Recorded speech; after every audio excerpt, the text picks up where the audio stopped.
Well, welcome back, everybody. Our beginning of summer break is officially over.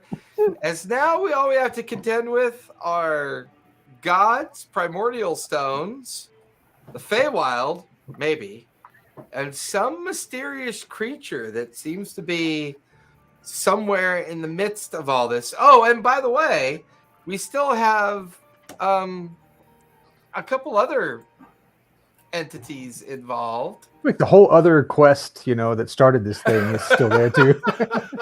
Right? You still have the journeys of Mason and what the heck he's doing with his two, Devon and the Martinet, as he's traveling with them, which seems to be using them as traveling snacks, maybe. Hard to tell for sure. But yeah, welcome to session 37, if you can believe that. Mm-hmm. I mean, counting holidays and breaks, I'm pretty sure we've been together for a year now. I'm almost positive. Pretty crazy, pretty nutty. And Amani's first time playing, which has been really fun to watch her have this incredible time. Puck has with gone all the from guards everywhere. Innocent gnome to bloodthirsty killer, which I find fascinating. As the journey continues, and where we last left off, the team had helped recover Spot from the Misty Vale and found an object, the remains of something that might be called a primordial stone, perhaps. Whether or not it's truly linked to the gift of the stone that was given at the closure of the Obsidian Gate. While in this area, both Spot, Xanith, I believe, had strange encounters, Earthen, a brevity of memory. Things were looking kind of strange at that point. However, the team managed to find their way towards the bluffs overlooking the mining community. And down in the community here, they seem to have finally reached the location where the mines are.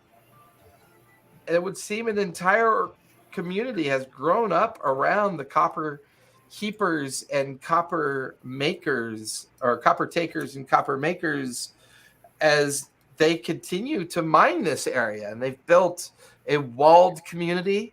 It seems to be burgeoning with people that live within the community as well. There's a sense, however, that their goals are expanding, because in the harbor of this community, you can see what looks to be dozens of ships from Darktow, in the process of either offloading or onloading many different things from the harbored area of this community.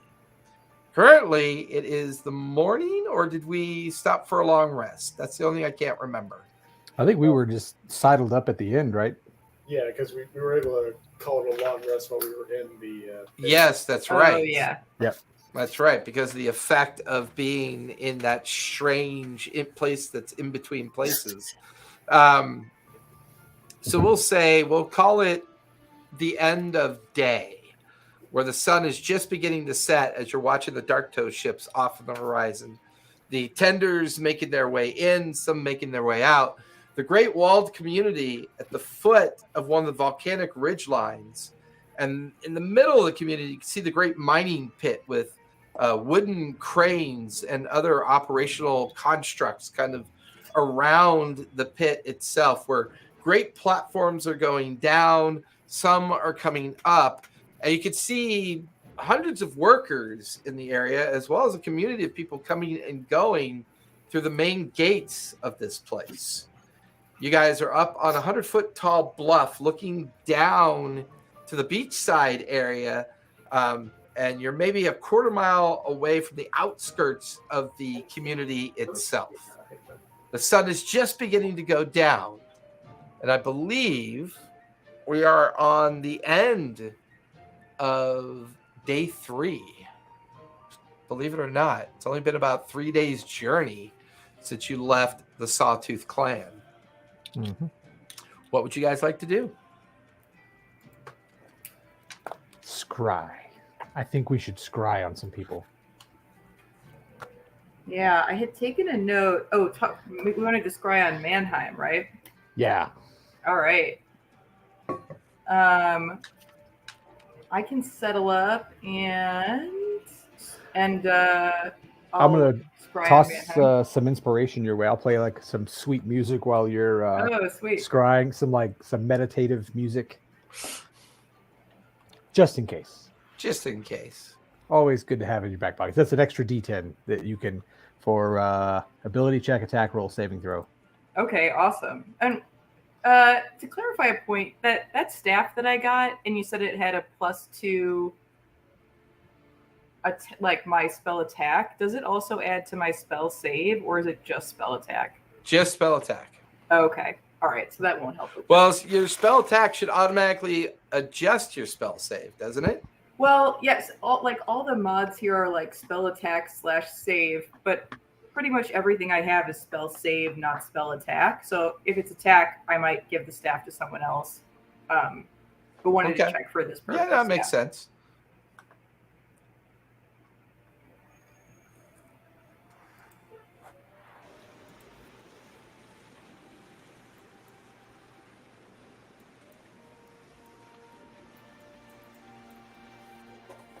So I have not actually met Mannheim, but would you say that I'm familiar with him because I've spoken to him before? Okay. Yeah, I would say I thought we between met you, him Puck. Weren't you with us when we met him in the basement of the place and he was crazy? Tried to eat my face? That's right. Yeah, I did Yeah, actually. in the sanitarium. He tried to eat my Yeah, face. the basement of the sanitarium. Okay, so he's got a -5 to his save, and depending on whether my staff helps with saves, it would either be a wisdom save of 21 or of 23. Okay. All right.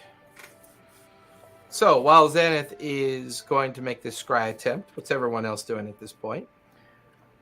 I'm watching her. Okay. It's kind of 50-50. Things could go bad with this, you know? Odds are interesting, to say the least. If I recall, there was talks of infiltrating the pirates. Mm-hmm. They're like a quarter mile away, but yeah. I mean, Spot, Winter, any feelings in that regard? I'm terrified all of a sudden. The parents are meeting so the children can go, play, frolic in the yard. Okay, Spot, this one is your adventure. You've been preparing for this. What are you thinking? I think he wants to make pirate ghosts. I don't know. Maybe we should see if we can figure out if any of these ships in particular are important, and then I can run over to it and steal stuff from it. That sounds like a plan, Winter. I'm just here to shoot stuff, not really to think. So just let me know the plan, and I'm gonna roll with it. Suddenly, a whole lot of guards are going to get banished. Just point me in one direction. So you guys with were that in both mind, on the Spot, other. Was give it me a Spot and Tally perception or Spot check and with Puck were both advantage. on the boats we had before, right? Say that You again. guys, Spot and Puck were on the boats we went on before. I think we all went on all the crashed boats.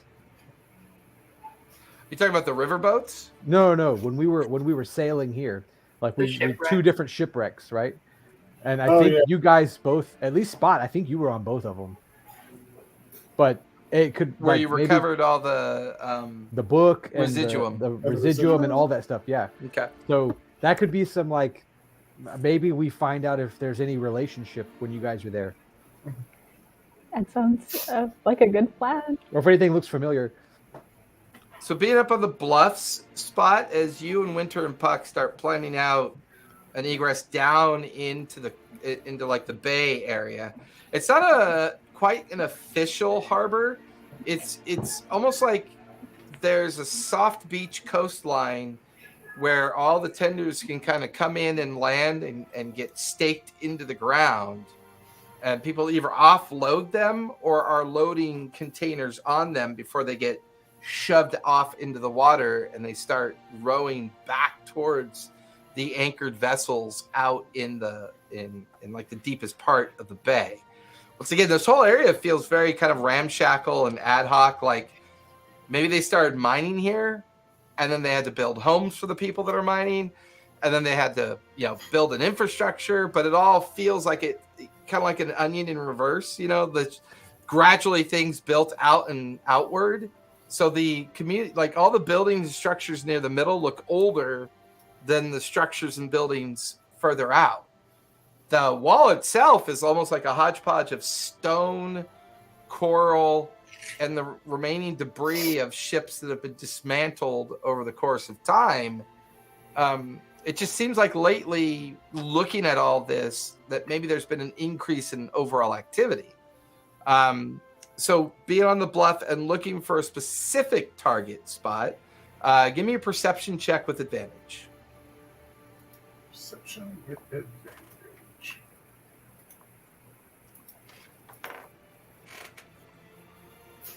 That is a 25.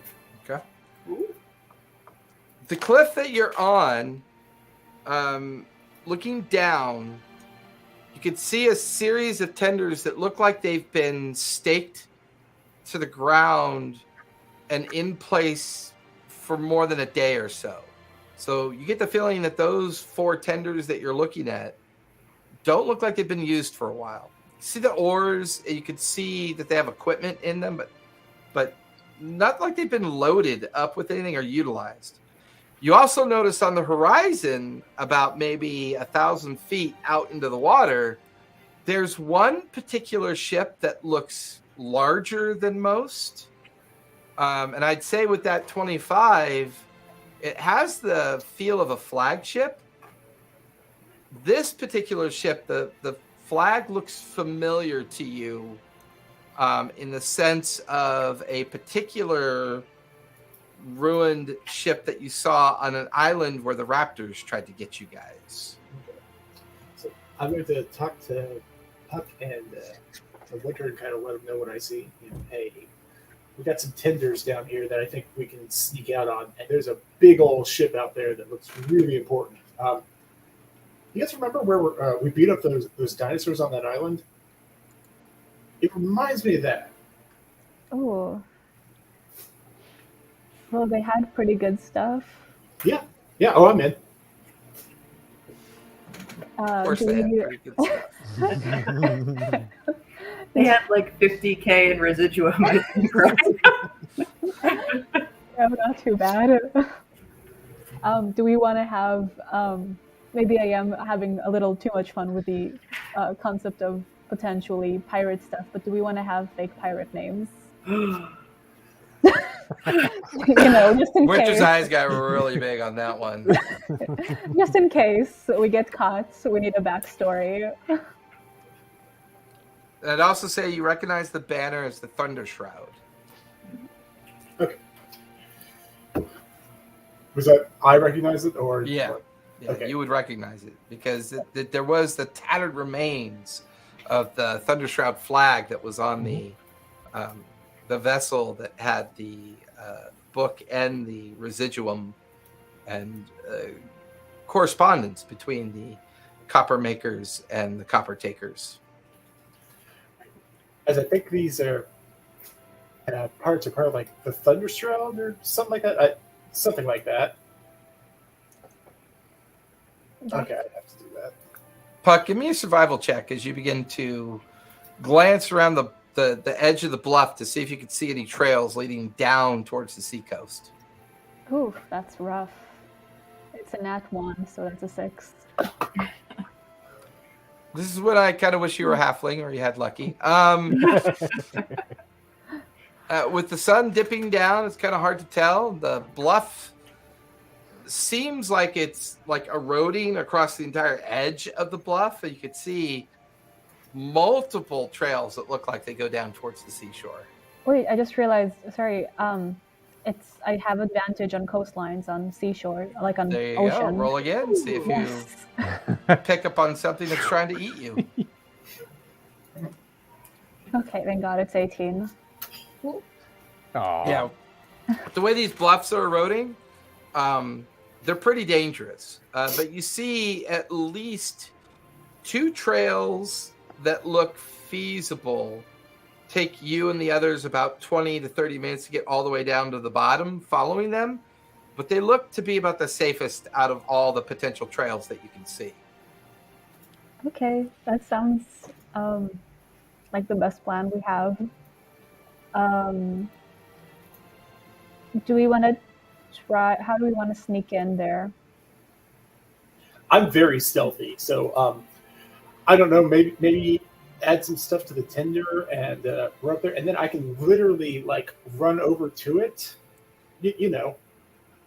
Okay, but how about the ones that are not like really stealthy tabaxis? Actually, I can probably hitch a ride, and I think Winter can use Misty Steps. Maybe we'll be fine. Okay, off we go. Okay, but I do want us to have pirate names, just to be safe. And Earthen, you and Xanath could hear them having this conversation just as they kind of like go over the edge of the bluff to start heading downwards. You can hear like Winter say, "Oh, just point me in any direction. It'll be fine." And Puck's like, "No, we need to have pirate names just in case." And then you can hear Spot like, "Well, I'm the Jade Kitty," and they just they're like conversation just kind of disappears from your ears as they can hear them heading down towards the coastal region. You think they're going to come back, right? They're definitely coming back, right? They're taking it real lightly, and I'm gonna have just popped up the dome before you guys left, so in case you need to run back, you can run into the dome. Winter Augusta Waters, I love it. Oh, it's better. What about Augusta Wind? I see what you did there, Earthen. Yeah. I know Puck's trying to think of a pirate name right now. Really hard. So as the 3 of them kind of drift down the edge of the bluff, making their way towards the shoreline and eventually try to make their way over to the tenders that are anchored on the coast nearest the flagship that they kind of focus their target on. Quickly, Xanath kind of brings the invisible hut into existence, affording you and Earthen ability to go inside while waiting for Xanath to conclude her scry attempt with her new staff. Yeah. As we're getting ready to scry, I want to cast Detect Magic, because last time we scryed on somebody, I got scryed on back. That's fair. Because I think we scryed on what's his face, and he looked right back at us. Yeah, he did. He was definitely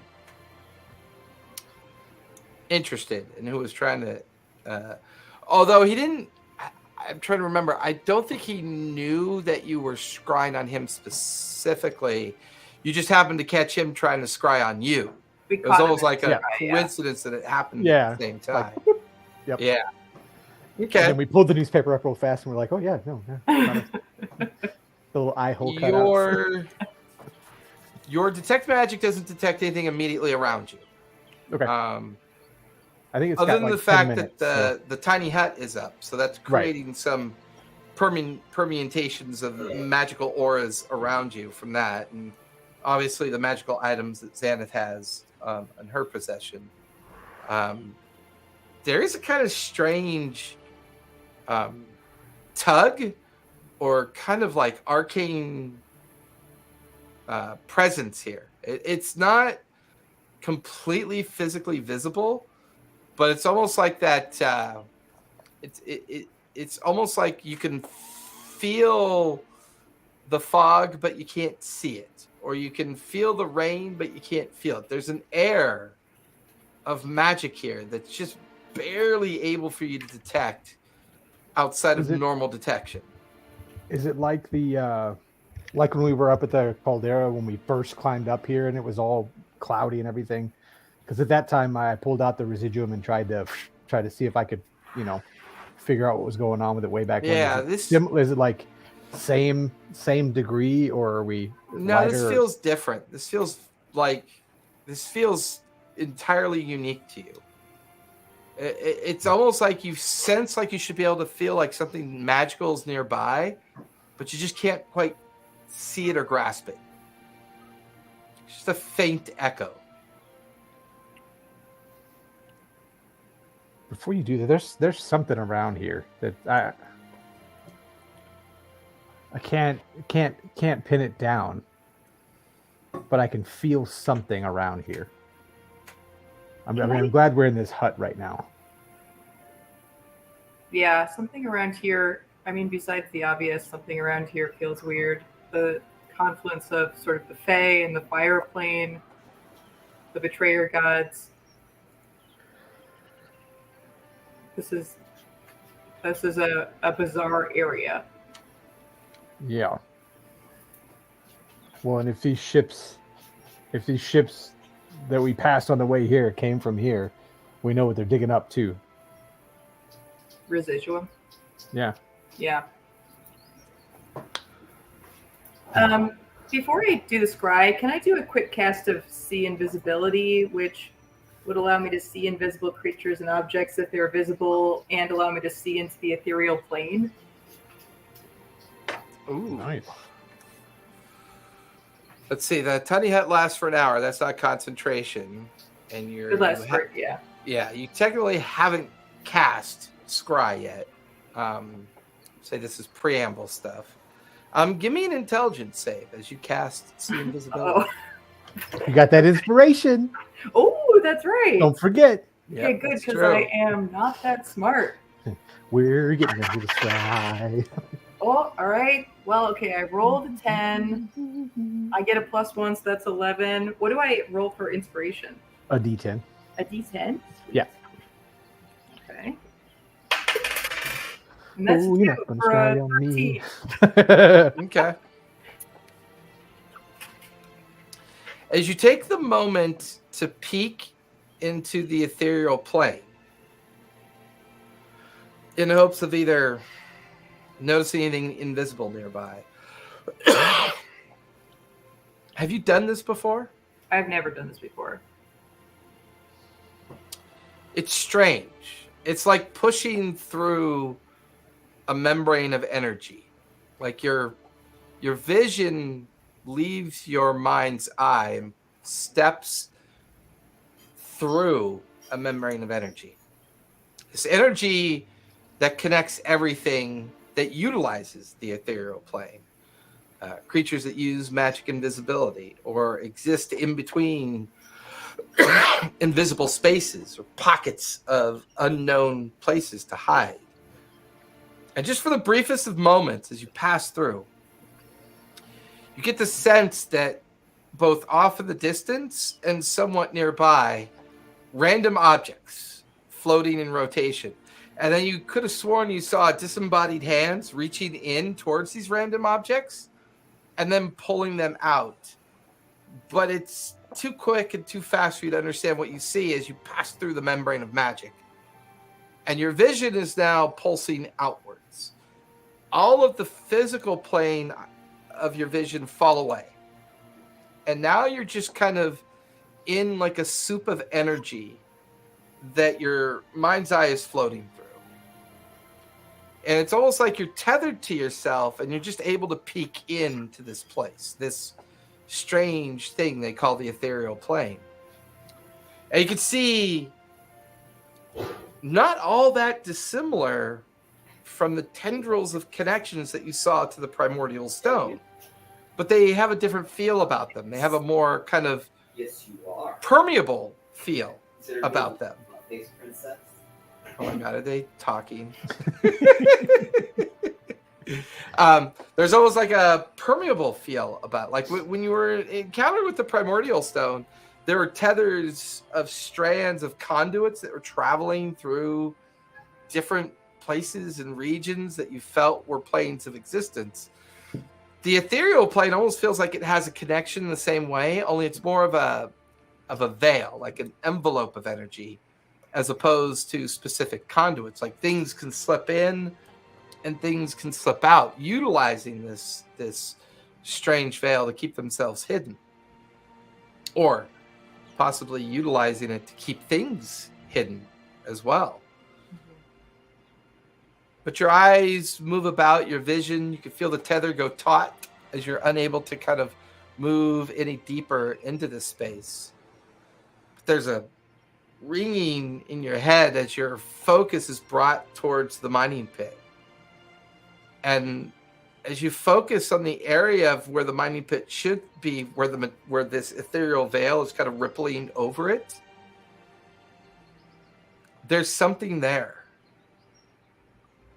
A shadow, a form. It's hard to tell for sure, but there's something either lurking at its edge or projecting its psychic energy up towards the edge. And you watch that energy pulse for a moment as a kind of conical wave of energy warps out from it, kind of ripples up against you as you take 4 points of psychic damage from the effect. Ooh, nice. And then you just watch the shadowy form as it reels back in pain and is forced back down into the mining pit. And then as the shadow goes down into the pit, there's a small aura of magic kind of beaconing from the center of the pit. And then you feel the tendril of energy pull taut on you as you get pulled out of the ethereal plane and back inside of the tiny hut. That was weird. Yeah, you don't look okay. What happened? I tried to see invisibility to look at the ethereal plane, which is bizarre, by the way. I saw something in the pit. It was like a shadow, and it was pulsing, and it felt like it was trying to escape, and then it was pulled back down, and then there was like a beacon of energy in the center of the pit. I can't tell if it's like something at the edge or inside, just reaching up to the edge, but there's something in there that feels like it's maybe being used. It kind of hurt. It kind of stunned me a little bit. Didn't somebody said something about there being a god or something down there they were trying to harness? Maybe it's that dragon creature again. And the primordials also talked about something being sealed below, being used that didn't want to be used. Yeah. Huh. Spot, Winter, and Puck, go ahead and give me stealth checks. So the three of you are making your way towards the coastline, the seashore. So this is incredibly embarrassing. I have a +9 to stealth, and I roll with advantage, and I only got like a 12. I think it was a 13, but yeah. It is a cat on the water. Puck, what'd you get? 27. Good Lord. Just a measly 27. Winter, what'd you get? A 12. A 12? So, Puck, this is what you see go on in front of you. As Calico Jade, Kitty of Fortune, and Augusta Winds are walking ahead of you. They're focused on one of the tenders, and they're following a pathway away from the bluffs because you safely lead them down, but you take a moment to kind of like look around and get into the shadows as the last of the daylight spills away, and the stars and the moons are starting to come out. Rudius is unusually pink. Katha is unusually pale. And it creates an unusual amount of shadows and darkness for you to kind of slip into the edges of some of the rocks You watch as Calico and Augusta step out of the beach line and on to the water, and they're approaching one of the tenders. Puck, give me perception with advantage.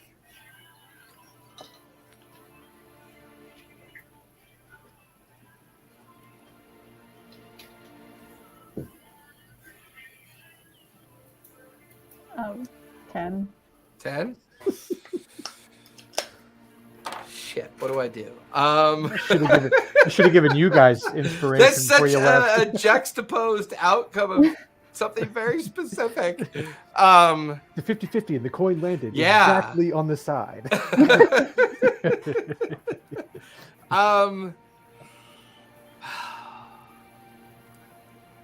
Spot, you and Winter hear a voice coming from across the other tenders. As you can see a lantern being held up and a kind of gruff looking sailor looking in your direction. Yar! Who goes there? What do you be doing near the captain's tenders? Show yourself. Who are you? You can hear him kind of walking a little bit closer, the creaking of the lantern. All of this is going to be in Thieves' Can, so just before we do that. Don't you be recognizing the captain's new cook? Calico J, Kitty of Fortune here. Luckily you use Thieves' Cat. Give me persuasion with advantage. Persuasion with advantage. Here we are. Ooh, 22. Ooh. Oh, that's pretty good. The sailor stops short, kind of like 15 feet away, holds up. I mean, he's got his cutlass on in his belt, his pistol tucked away. He's kind of just got a vest on, chopped off at the knees pants, wearing kind of like leather sandals. The weather's surprisingly decent, so he's not wearing anything to keep himself warm or anything. He's got kind of like very much like suntan skin with tattoos on his chest. You can see a scar kind of like creased down the left side of his face. I'm not really sure I've ever heard of Calico Jade, Kitty of Fortune. Did the captain send you? And what's her name? What? This is Augusta Winds, and I mean the little one. I haven't known very long. I haven't really gotten her name yet. What little one? She must have run off. So Puck, you're like behind some rocks listening to this bullshit. Like you're just, and you can see about 30, 40 feet in front of you, this sailor holding a lantern, and there's Winter and Spot standing in front there. They're having this exchange, this conversation. Sailor goes, Did the captain send you? That why you be here? I'm just getting the lay of the land, you know. No, I don't know. Yeah, well, it's an expression, my friend. No, I'm aware it's an expression, but we've been here for almost a week. We've got a pretty good lay of the land. I just don't remember any Tabaxi crew on the old Hammerstein. Who said I was... Look, man, you know how the food sucks. Like, the food on board is atrocious, you know? I have a reputation... Yeah, you got a good point there. Yeah. I have a reputation for some other crews. They told me that the captain might be looking for a person of my talents, so I've kind of invited myself, if you understand me. I can understand you because you're speaking Thieves' Can. I mean, you use strange verbiage for Tabaxi. I'm going to throw him a packet of my trail mix of fire resistance. Like, here, just as a sample, you know. It would always be helpful to have. That's really good. Yeah, all you need is a little bit of chocolate and coconut. Tastes amazing.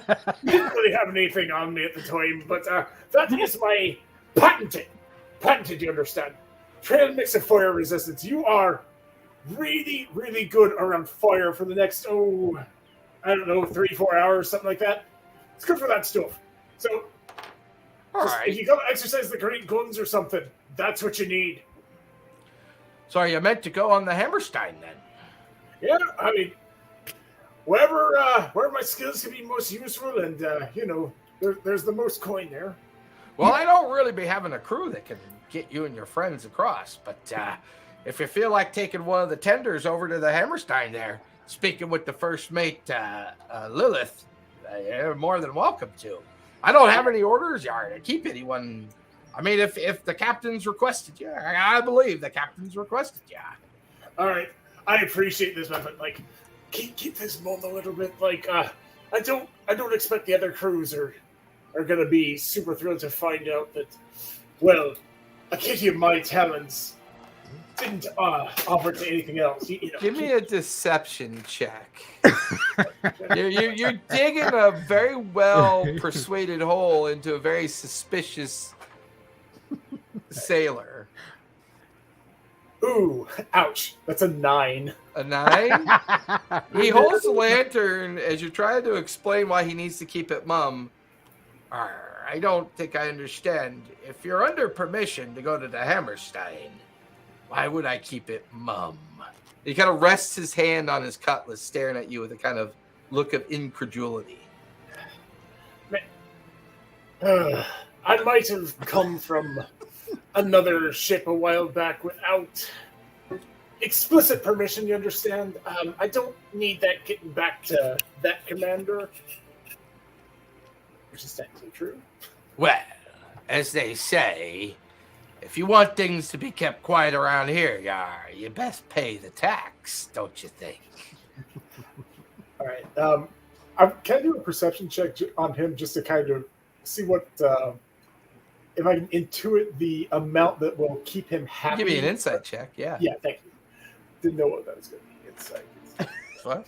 I'm enjoying this. This is the first time that your kitty bullshit is actually going to work, so it's been pretty cool. It's an 8 because I had +7. I'm rolling like shit. Hey, it's hard to tell if this sailor's guarding the tenders for the flagship. It's probably going to be expensive, but you're not really sure how much. Yeah. And Puck, you're hearing this whole conversation from the shadows. All right. I'm going to just kind of flip him an electrum piece and just kind of be like, I think we have an understanding. What the fuck is this? I've never even seen this kind of coin before. Is it like a token? It's non-fungible. Is this cryptocurrency? trying to find my. Met a necromancer. You know, the Plank stole King some told gold us from him. when we travel out here to the Lucidian to expect stupid shit like cryptocurrency. So I'm not really sure what this coin's for. It's worth 5 silver pieces, but fine. I'm just flipping. Well, then give me 5 silver pieces, you daft bugger.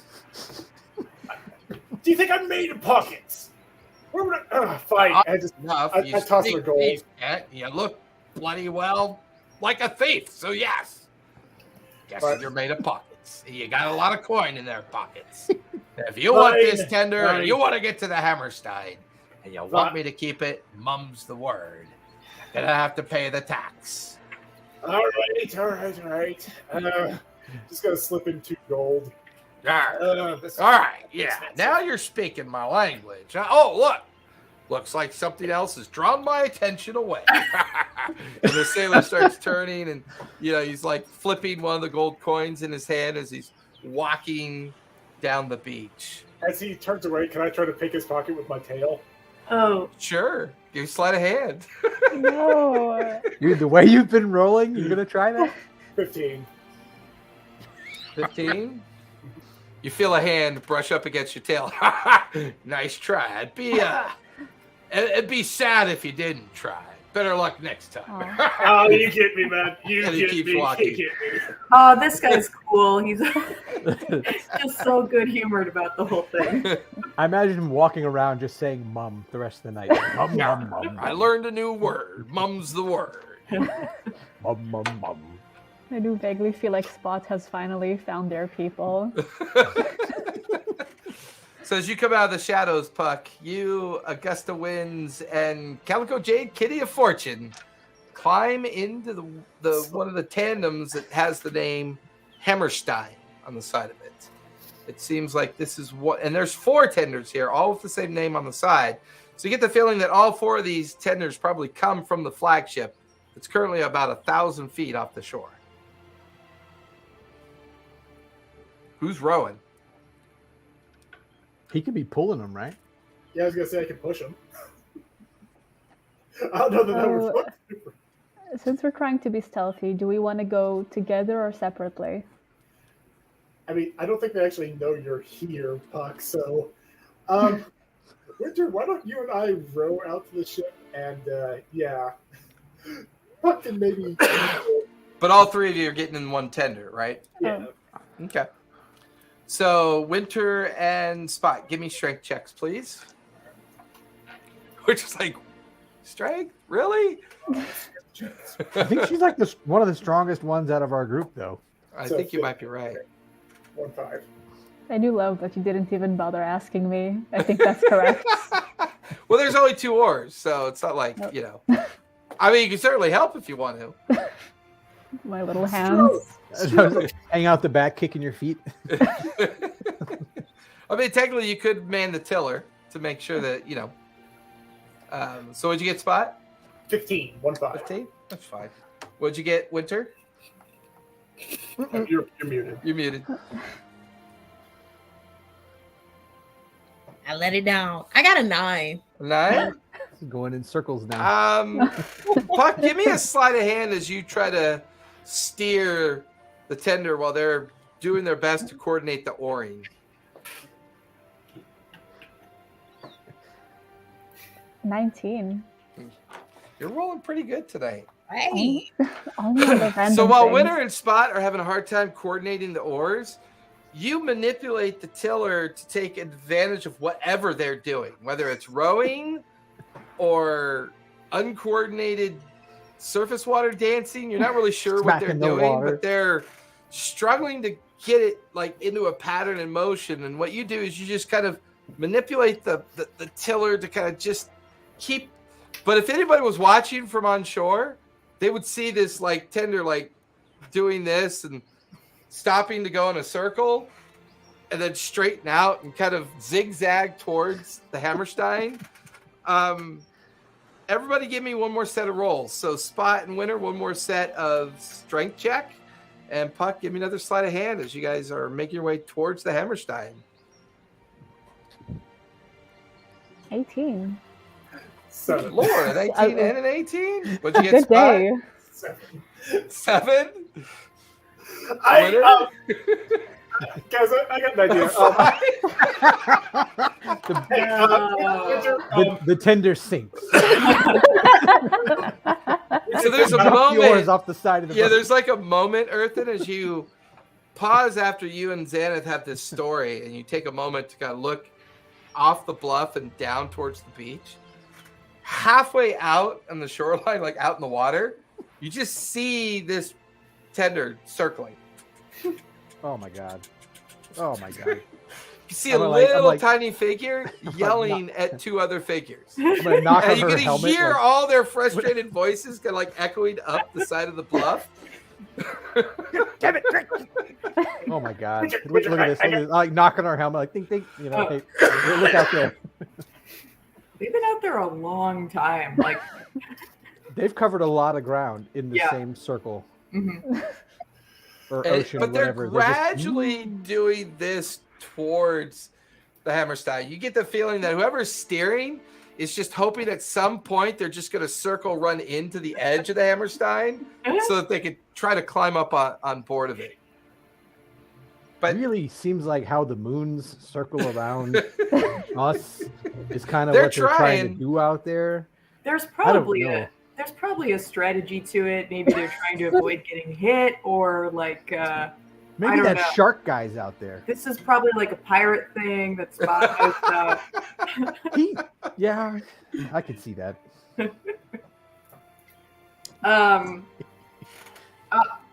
If it's time for it, I will cast Scry on Mannheim. okay.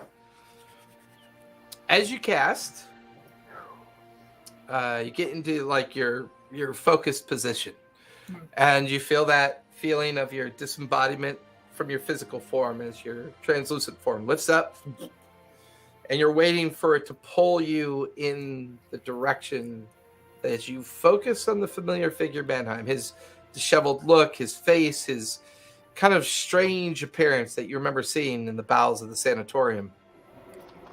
And you're pulled in the direction of the community down below. And as you're pulled down towards it, you pass by a series of signposts in front of the community. It seems that they call this place Thane's Reach. And as you pass the posted signs towards the double-gated entrance of the kind of like hodgepodge walled area around, you pass over the wall. And you're inside the internal workings of the community. You pass directly over the mine pit. And for a brief moment, a sense of cold kind of overwhelms you. But you push through it, focused on Mannheim.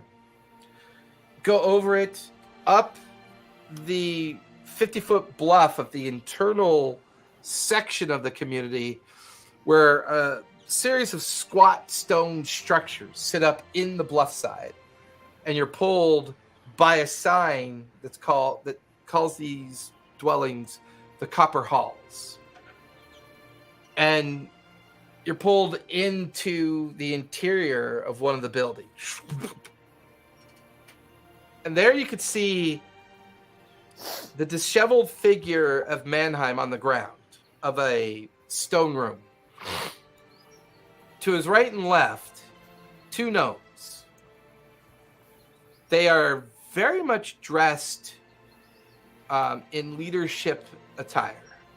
One is wearing the attire of academia, like maybe they're a scribe, but greater than a scribe, like maybe almost like a librarian of sorts. The other one is wearing a guildmaster's outfit. And both gnomes, male gnomes, seem to be staring at each other for a moment, and then they stare down at Mannheim. The gnome on the right looks over to the gnome on the left. And make sure I'm using the right names. And you hear his voice. Grimfall, what do we do with this thing? We finally got it out of those bowed hallways underneath. That foolish priest. The other gnome looks back over and says, I don't know what to do, Brimford. We know that this thing is connected to what we're looking for, but I don't know how we get to it. Look at his madness. Hey, he's gone quite mad. He watches the gnome in the academic wear, the librarian attire.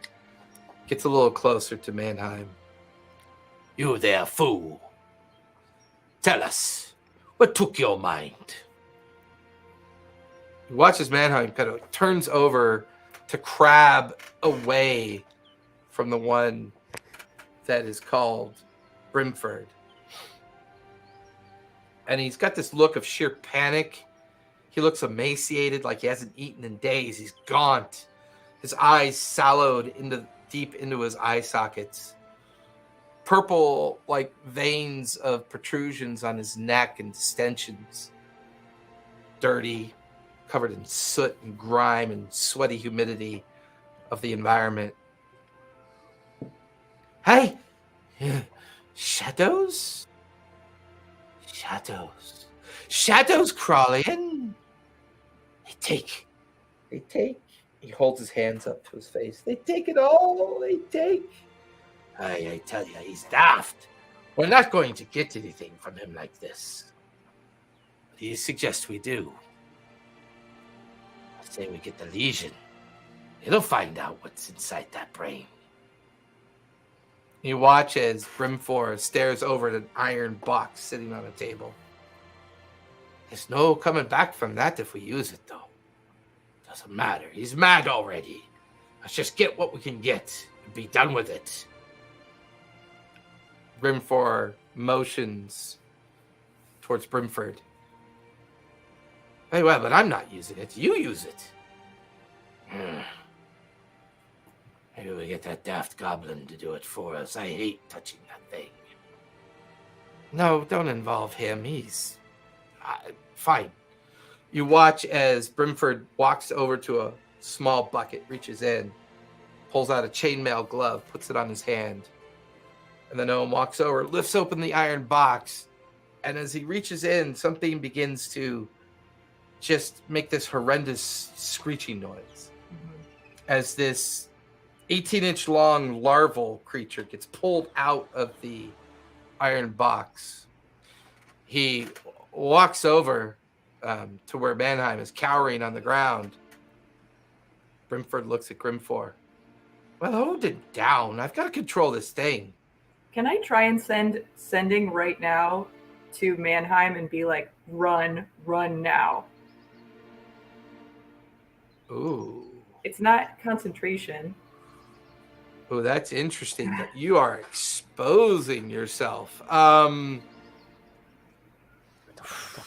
do I want to do this? Give me an intelligence check to stabilize the way you're going to combine your focus with Scry and try to convince Mannheim to start running. Give him a nudge of panic. All right. I'll use guidance. Okay. That's 14 plus 1 is 15. Plus another one is 16.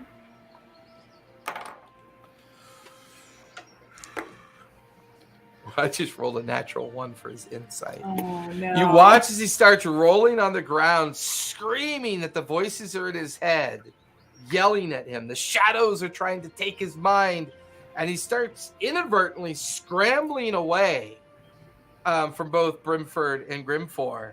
But then your scrying picks up on a shadow that comes out of the background as this metal construct steps away from the wall, and you can hear the creaking metal of an iron golem just extend out and grab Mannheim by the scruff and then hold him out in front of Brimfor. You hear Brimfor look up at the steel golem, or the iron golem.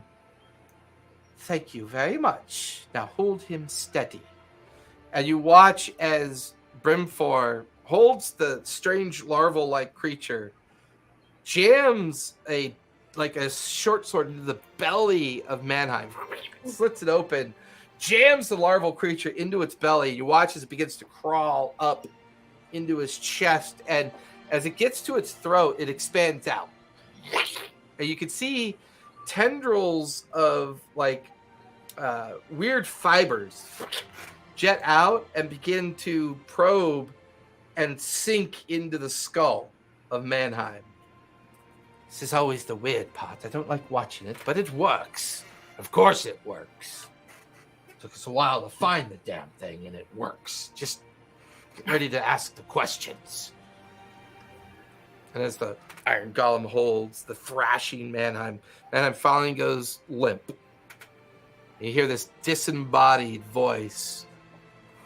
Ask your questions before I feast on its brain. Brimford looks over at Grimfor, and they both exchange glances. What caused your madness? The shadowed entity. He calls himself Erebus. Both gnomes exchange strange glances. Like the one in the writing. Are you telling me the shadow claims to be the god creator? That is what this meat sack thinks it is. Oh, it's 2 questions. How deep in the mines were you? I was near the inner pit, the final level before the entrance. That's daft. What entrance? What does the entrance look like? It is a great skull of a beast you would call a Tarask, embedded into the side of a great crystalline structure. This thing walked into it before he went mad. Both gnomes exchange nervous glances.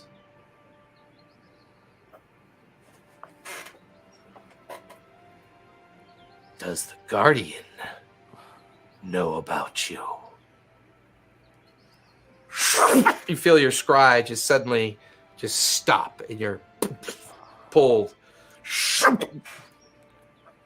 out of your scry effect.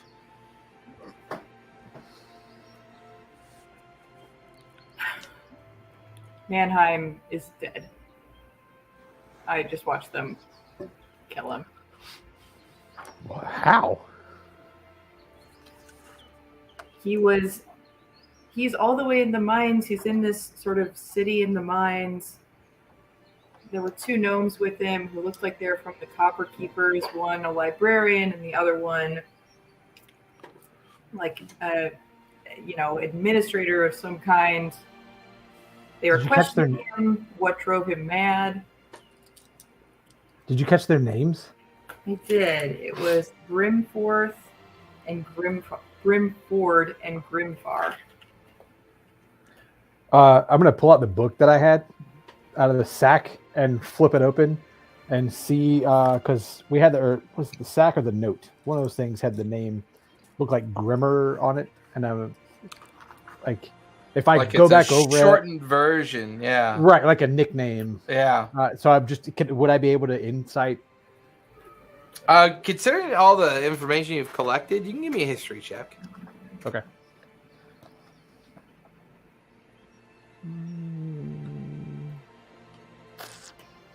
That's a 17. Sorry, got my 17. Yeah. You do find some written notes that you remember that there is someone that goes by the name of Grimfor, who's the leader of the Copper Takers. Mm-hmm. And you also come across some notes about a gnome that goes by the name of Brimford Hobblefirth, who is known of the leaders of the Copper Makers. These might be the two that Xanath has mentioned. These might be the leaders of this guild and organization. They currently appear to be here. I knew I recognized those names. Like I pointed out in the book, in the notes that we had, like the just the writings and everything. Like, these are the guys. These are the names from the book on the boat, and these are the guys. I think Winter was trying to chase one of them down when we were back in the city when we first arrived. She talked about that lady with the spider legs, but so these are the heads of the Copper Takers and the Copper Makers. These are the people at the center, and they're interested in Mannheim and what drove him mad. Yeah, it appears to be the administrative leadership of Gnomeworks. And what knowing? Well, how did they get that out of him? How did they? And you probably heard me shouting like "run, run, run" when I was sending the message. Yeah. Yeah.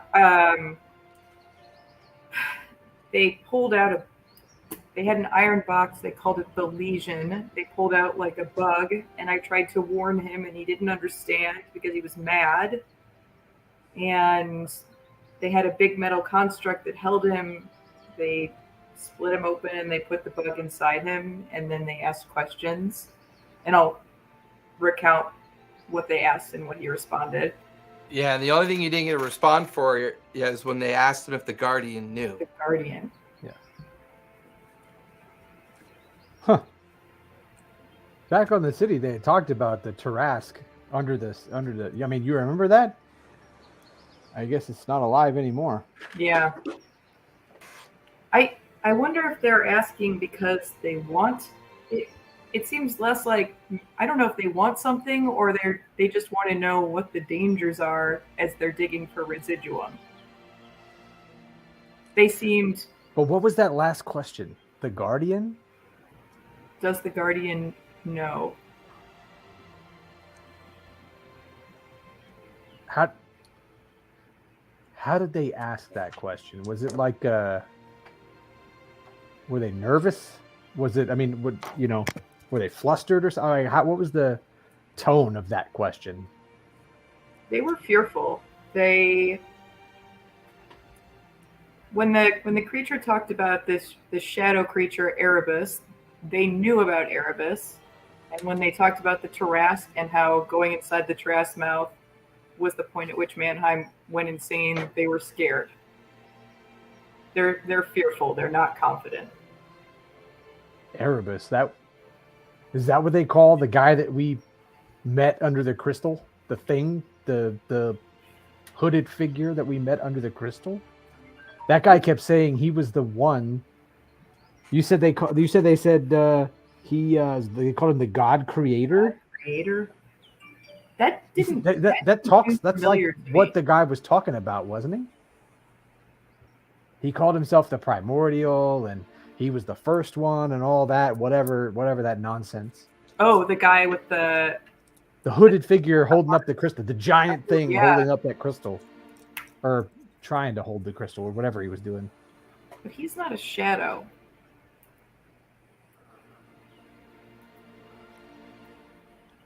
Well, you didn't like him.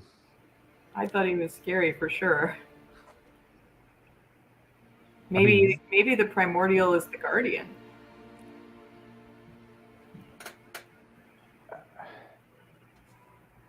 Or maybe it's the dragon thing. Or maybe it's the dragon. Crap. I don't know, but Mannheim is dead now. We're not going to be talking to him without a spell. Puck, on the 7th rotation of the tender, give me a final sleight of hand as you try to guide it right alongside the Hammerstein. This is going to be the roll that she bluffs, that she just totally bombs. This is about to be a nat 20, I'm sure of it. I think I read her lips, it was a 15. You are correct. Yes, it's 15. So, Spot, when you feel the tender bump up against the side of the Hammerstein, you can hear people talking up above. You can hear music. There's even a moment where all three of you kind of look up to see somebody looking down. All three of you give me a stealth check, please.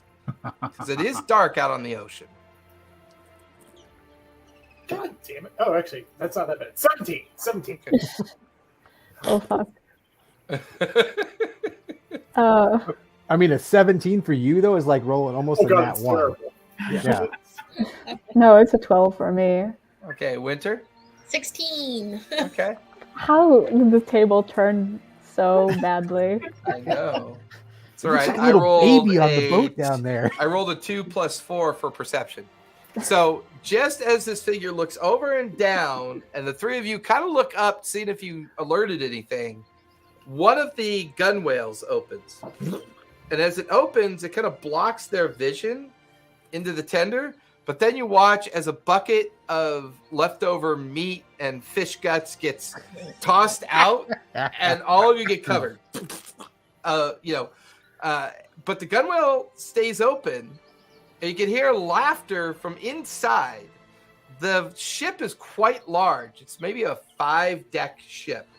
And there's 3 rows of gunwales, 10 gunwales per row. So this is a 60 cannon flagship that you're currently looking at. It's huge. You look down the right, the left, and about 20 feet above you is the first row of gunwales that would allow you to get inside if you want to. Currently, some are open, some are closed. Sounds like there's a lot of activity in the upper decks. For the most part, with your passive perception, the lower decks of the gunwales look or sound absent of noise. Can I do a investigation or perception to just see if I can find any point on the hull that looks like the tender would be kind of shielded from sight? Actually, it's pretty obvious for the three of you. You're like, with the way the hull kind of goes into the keel and looking left and right, if you were to shimmy the tender further up by about 40 feet, it would be just under the bow or the stern of the ship. Sorry, just under the stern, which means anyone looking down probably won't be able to see it. Okay. I'm going to kind of motion Puck and Winter, and I'm going to actually get out of the boat to physically push it, since I can do that with a lot more control than we can row. Because you can walk on water, right? Because I can walk on water. Yeah. It's always strange to see a monk do that. I don't, even in a fantasy land. Especially a cat. Give me a strength check, Spot, as you begin to push on the tender to move it more towards the stern. Just a 10. 10? It's not very difficult. It takes a little while. Resistance on water versus walking on water is one of those strange fantasy physics. Can one actually slip?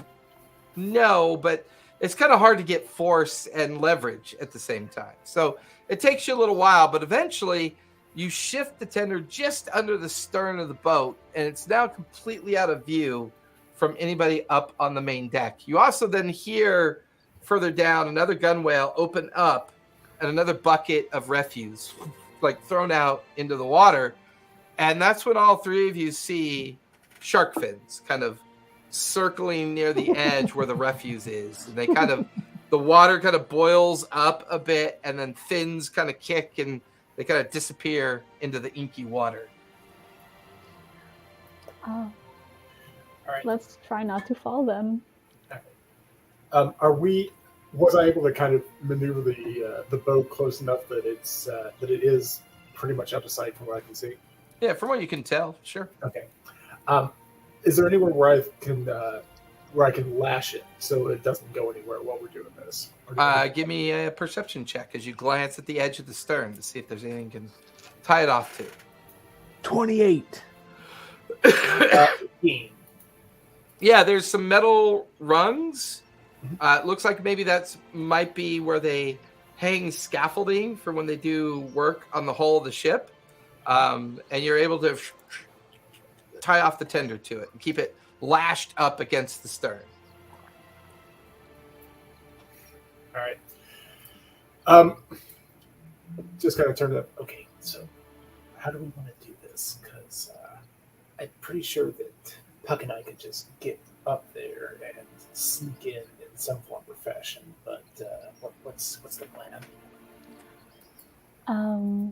Okay.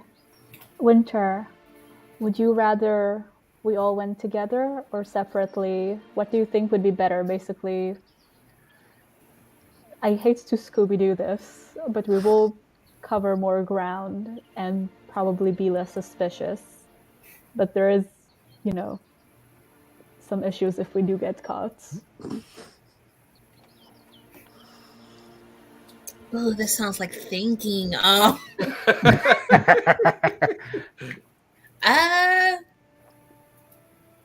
We shouldn't be too bad on our own. I don't think we're that reckless. Oh, God. Famous last words. I don't think we're that reckless.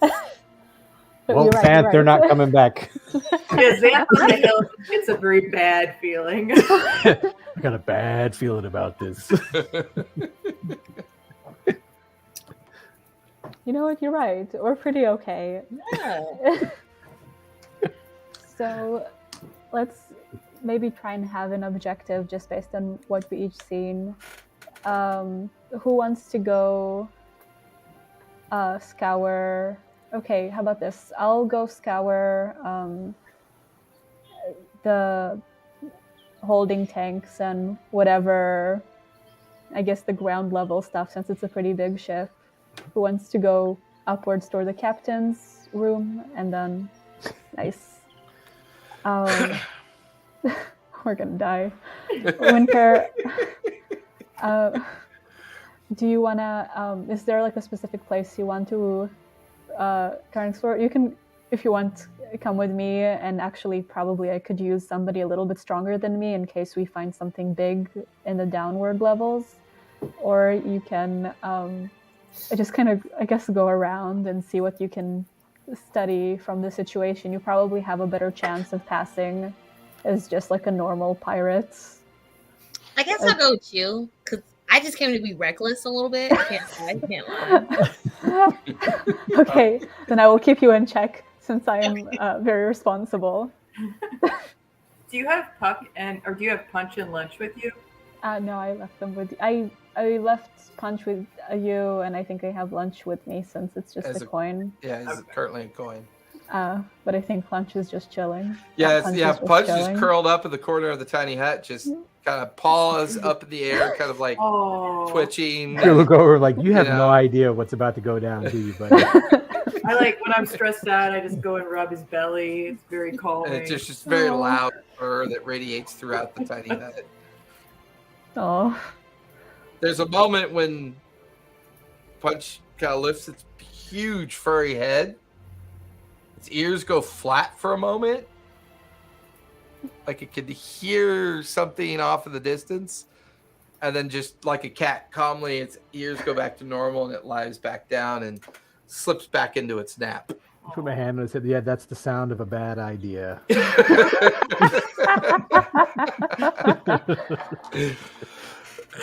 Oh my god, that was hysterical. So with that, Spot, you're heading up towards the tallest point of the stern where the captain's quarters would be. Mm-hmm. Okay. Winter and Puck, you're heading towards the cargo hold for starters? Yeah. Okay. So both Winter and Puck give me... Yeah, actually, go ahead. Can I do pass without a trace in this situation? Absolutely, if you want to. You're concentrating on it. Lasts up to an hour, I believe, or 30 minutes? Yes, and would it... hour. I don't know if I'm close enough to Spot to like make it work for that long. It would work for a little while for his first attempt to get up on to the edge of the hull of the ship, but once he's more than 30 feet away from you, he wouldn't gain the benefit anymore. Okay, that makes sense. So he can at least use it for his starting point. Okay, so I'm casting it now. Pass without a trace. Okay. So you, Puck, you and Winter, as well. Well, Spot, you can climb sheer vertical surfaces, right? Oh yeah, So yeah, you're good. Climb. He's just walking on the side. Yeah. Of So thing. Spot, give me stealth with a +10. Winter and Puck start off by giving me acrobatics or athletics for starters. Hey, Winter, Puck, like not to medicate too much. Do you guys want me to like use some darts and kind of make handholds for you on this? Because Yes, please, because I got a 9. Okay. 25. What'd you get, Winter? At 25. Nice, so you're good. Can I get a piggyback ride from Winter? Strength All right. save. With You my- can't have advantage, Puck, because we'll say that Spot goes up ahead of both you and Winter and puts these darts right below the cargo hold gun whale, like the very first ones that you could get to. He even props one of them open. He looks inside. It's pretty dark. Nothing that you can see immediately, Spot. This is going to be the deck that's right above the cargo hold. Whereas, the next 4 decks up would take you all the way up to the main deck. So the lower hold of the ship is right below this first tier of the gun whale. And Spot did a pretty good job of setting you guys up to get to it, while he is just he's climbing up towards the captain's quarters windows on the rear of the ship, the stern, and he's doing it with no effort whatsoever. But Spot, for that first 30 feet of distance up towards it, you do get a +10 on your stealth check. Yeah, it's a 30. Okay. Good to know. Winter and Puck, what'd you get for your second roll, Puck?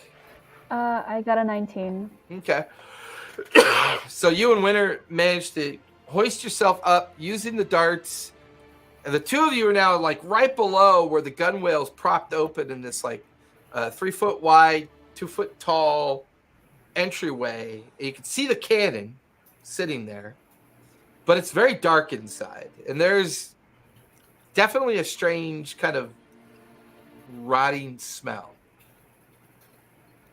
Ooh.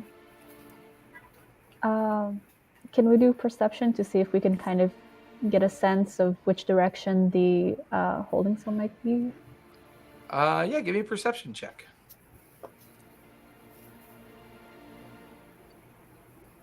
8. Rough start. Winter, what'd you get?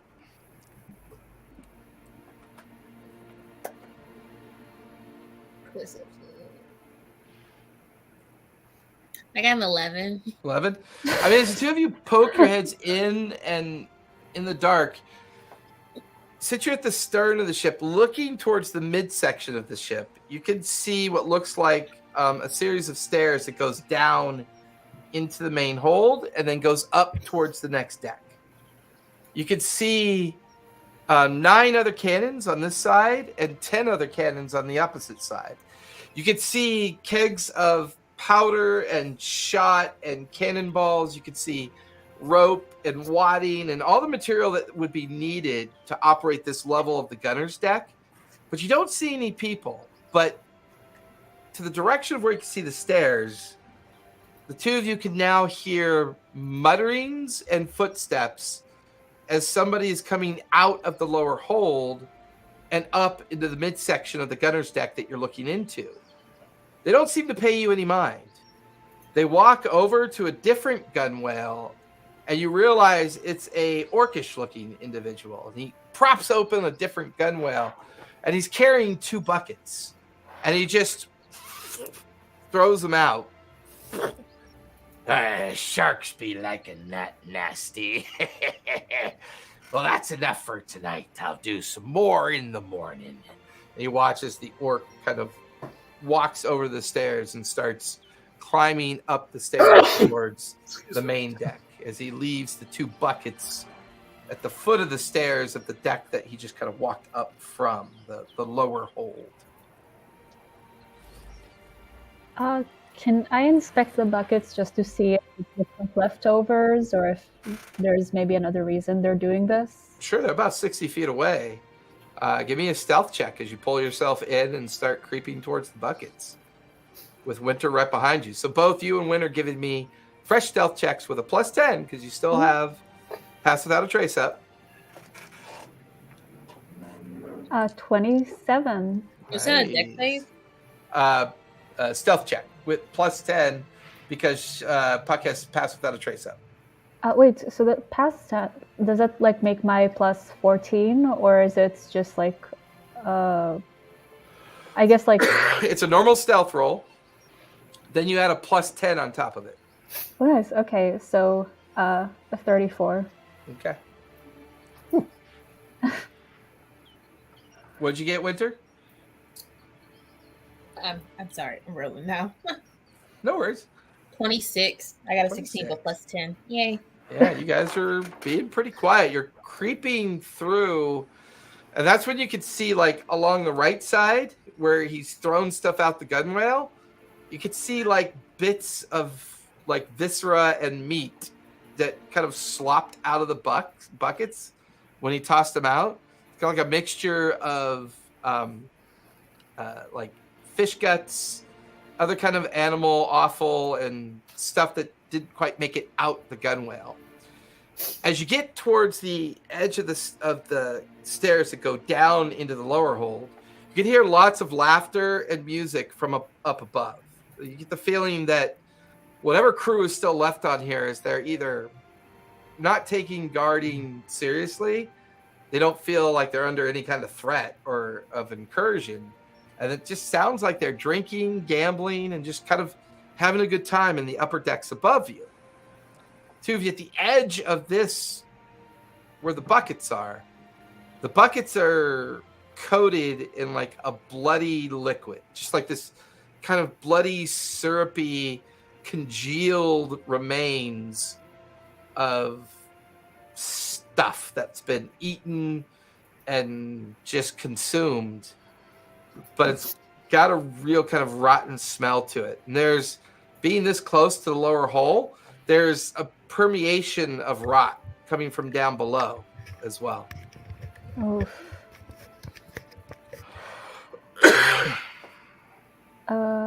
Should we just keep going down and mentally prepare ourselves for whatever it is that is emitting this smell? Yeah. Let's do this. My God, the way she said that. Yeah.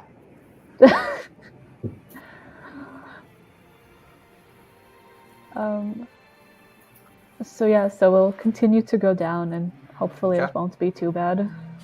As you, two of you, kind of slip over the edge and into the stairwell. The stairs here are a bit moist, like they're kind of like from the humidity and the constant trekking of these buckets up and down. They're a little bit slippy, but the two of you maintain your footholds pretty well. You get a little bit deeper down into the hole, and as the two of you step off into the interior, it comes down about 10 feet. And you're in a hole that's filled with hundreds of barrels. They all have lids on them. They all seem to be leaking a strange kind of fluid. There's slick fluid on the ground. And there's like a flat nose shovel that maybe they were using to scoop things up and put it into the buckets, because there's stacks of buckets in some of the gaps in the spacing of the floor. But from the midsection looking right and left, the two of you just see rows and rows of barrels. And every now and then you hear a thud. Oh shit. Oof. Spot, you make it up to the top of the stern, and you're just under those flat glass panels that allows you to see or get into the captain's quarters that usually hangs out the back of a ship. Mhm. There's a dim light, but it sounds like all the noise is midships, up near the midships of the main deck or down below in the commons deck. You can hear people drinking, gambling, playing music, laughing. You can even hear the sounds of a small fight break out, as they're probably getting drunker and drunker by the hour. What do you want to do, Spot? Is there an obvious latch to the stern galley windows, or Give me an investigation check as you begin to examine the edges of the windows. that is an 18? 18. You could see like metal latches on the interior of each one of the window panes. Get a little lockpick in there. You might be able to slip them up. All right, I'm going to try to pick my way in, and if that doesn't work, I have a backup. Give me a sleight of hand check. Do you have a lockpick? Yeah, so I have a what's that? So you have advantage. Thieves' tools. Well, it's Or already thieves' tools. yeah, it's built into it. That's a 29. What'd you get? 29. Oof. Yeah. Not even a peep. I mean, you just feel, but give me a fresh stealth check as you're about to go into the captain's quarters. 23. 23. All right. With that, let's go ahead and take our break, and we will be back here in 5 minutes for the second half.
And we are back.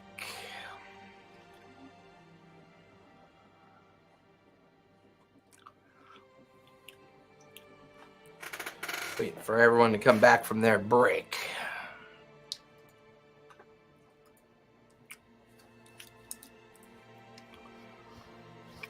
There's Earthen and Winter. Mm-hmm. We got a new, they call it Taste of Belgium. It's the name of a restaurant near here. So it's like a Cincinnati-based place. Amazing waffles. Like, I bought some just to bring home. Just square-shaped toast. Oh, yeah, but thick and you know, perfect.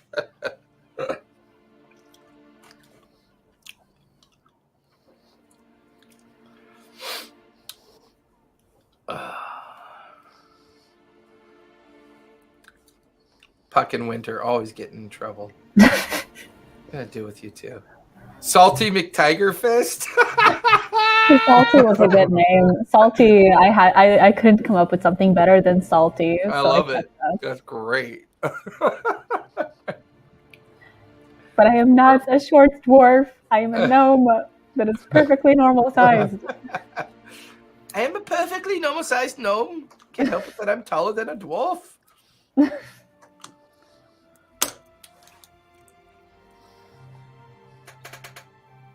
Waiting on Xanath.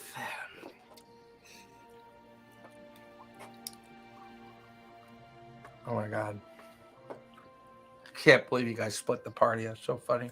I mean, when have we not split the party? I mean,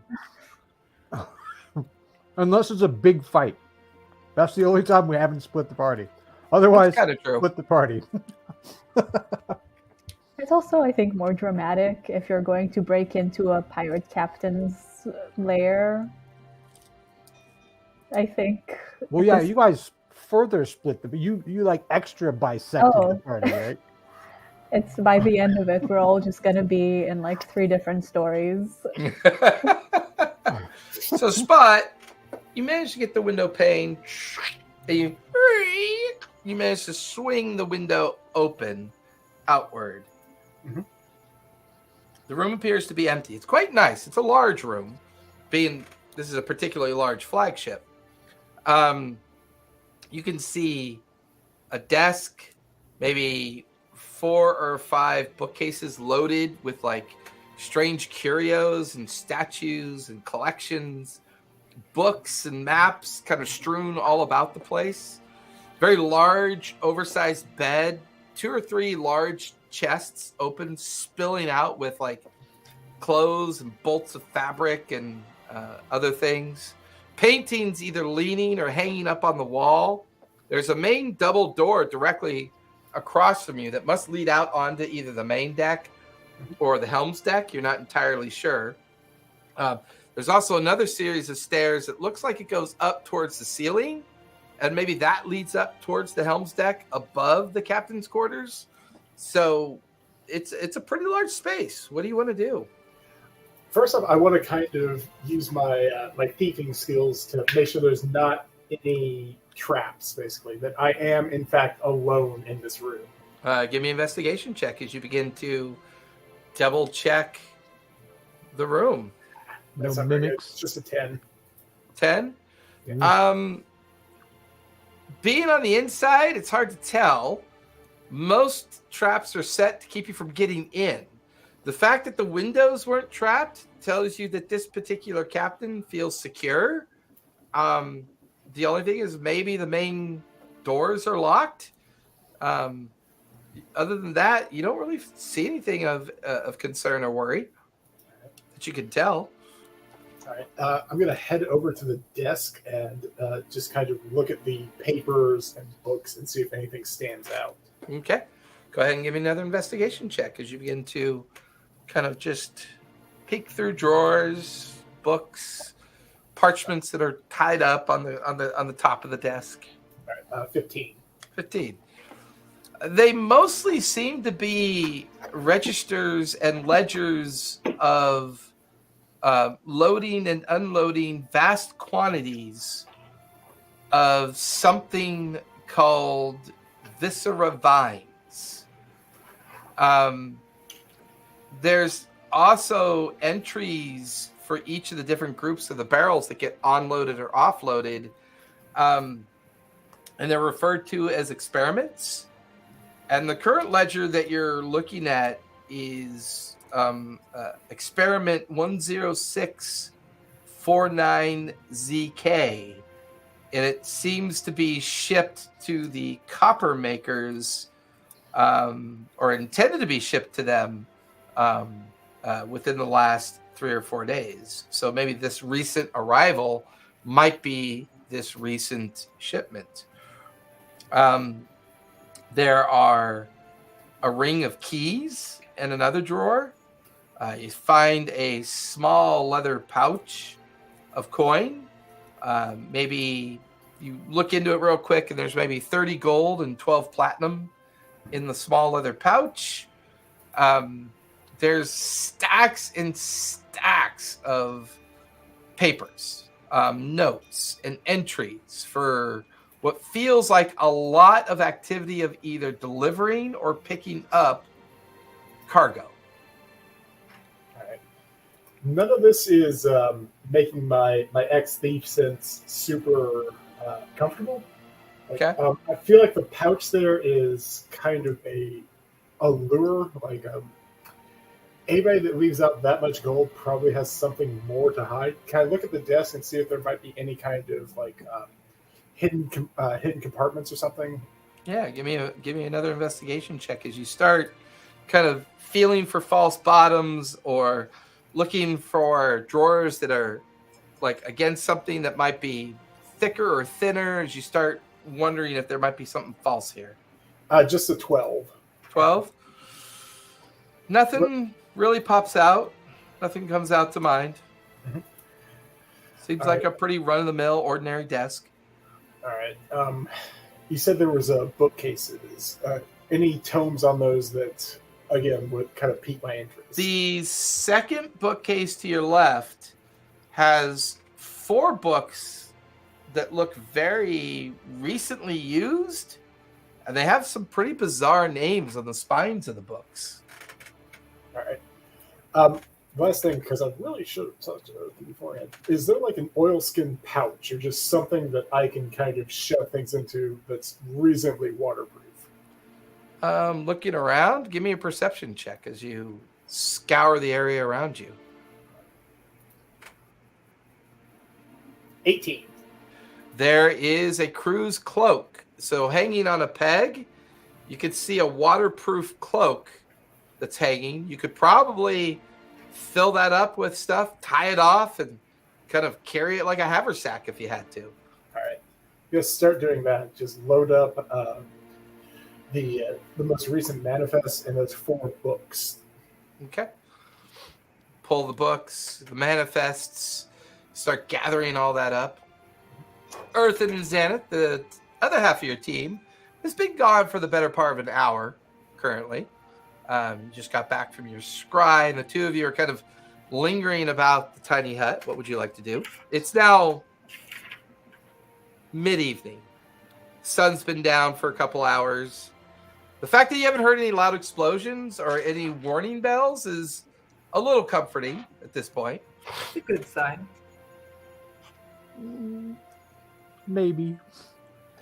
I mean, I always feel like there's a yet on that thought, right? I mean, the cat who like sprung the electric door within the first day of meeting him, remember? This is true. This is, yeah, it might be going terribly. Well, we'll see. Yeah. I mean, I don't want to leave where we are, but I kind of want to go to the beach and wait for him. I could shoot him a message to check in if we just want to know how they're doing, or do you want to kind of go to the pirate ship and get involved?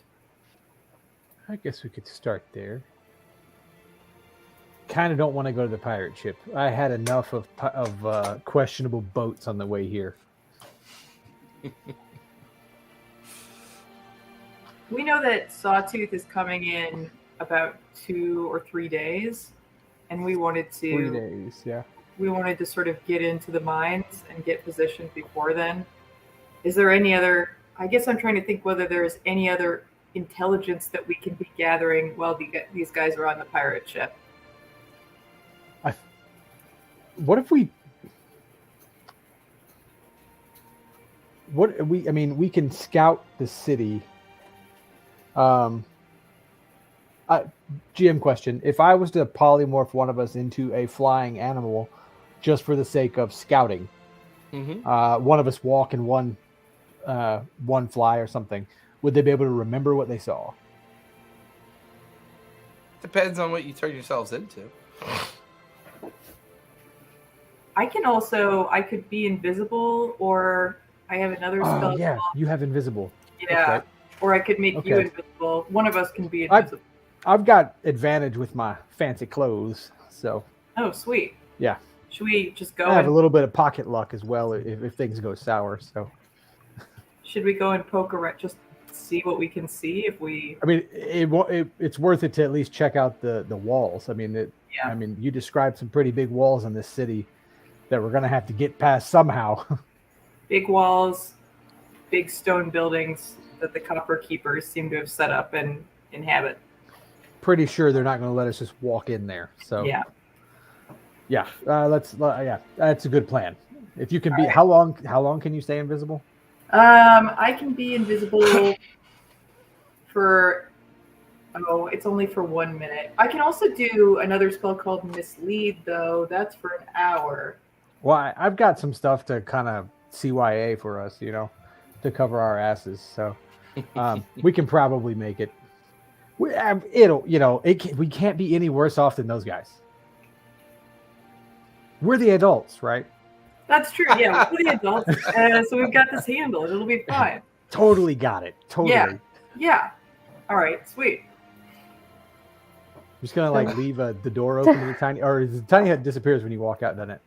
It does. Correct. Yeah, it'll go down. Yeah. I was gonna say if you just leave the door open just so we know where to find it. I'll do enhance ability on both of us for Dex. Okay. Which I think helps with stealth. My Dex is gonna be insane. Sweet. Yeah. So the question is, how close do you want to try to get before you do all this casting?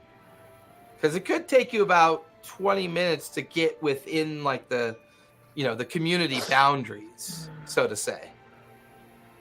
Yeah. Maybe 5 minutes outside. Well, I say, how long does enhance ability last? For an How long hour. does that last? An hour? But that one, it's a low level spell, so I can keep casting it.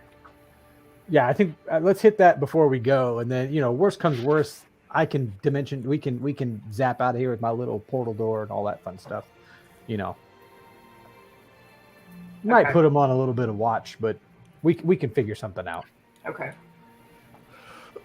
So I'll say when we get 5 minutes from sort of like City Edge or wherever we think we're going to start seeing people, I'll cast Enhanced Ability. The two of you give me survival checks for starters. All right. Guidance. Oh no, I can't do guidance because it's concentrate. Well, That's only a minute, right? yeah, it's only for a minute, so I'll do that. We'll say I did that before I did Enhanced Ability. It's not a great roll. 17. Okay. 9. 9. You do see a footpath trail at the edge of the bluff, Earthen. Mhm. And you figure that if you was going to take that along the very edge of the bluff, skirting away from the coast, where all the tenders are and where all the activity is of the onloading, the offloading and loading of the different tenders going out towards the many different ships, there are small collections of 2 or 3 people around fires that seem to be responsible for keeping an eye on everything while people are either loading or offloading. But staying in the shadow of the bluff will give you your best opportunity to get as close as you want to try to get to the kind of mining community. Just stay close to me. I think I see a path down here. I think we can probably make our way close enough without raising any alarm. Just careful with the helmet. Give me stealth checks as you two begin your journey towards the edge of Thane's Reach. Wow. So it's with advantage. I got a 19. Nice. That's an 18. Yeah. Not bad.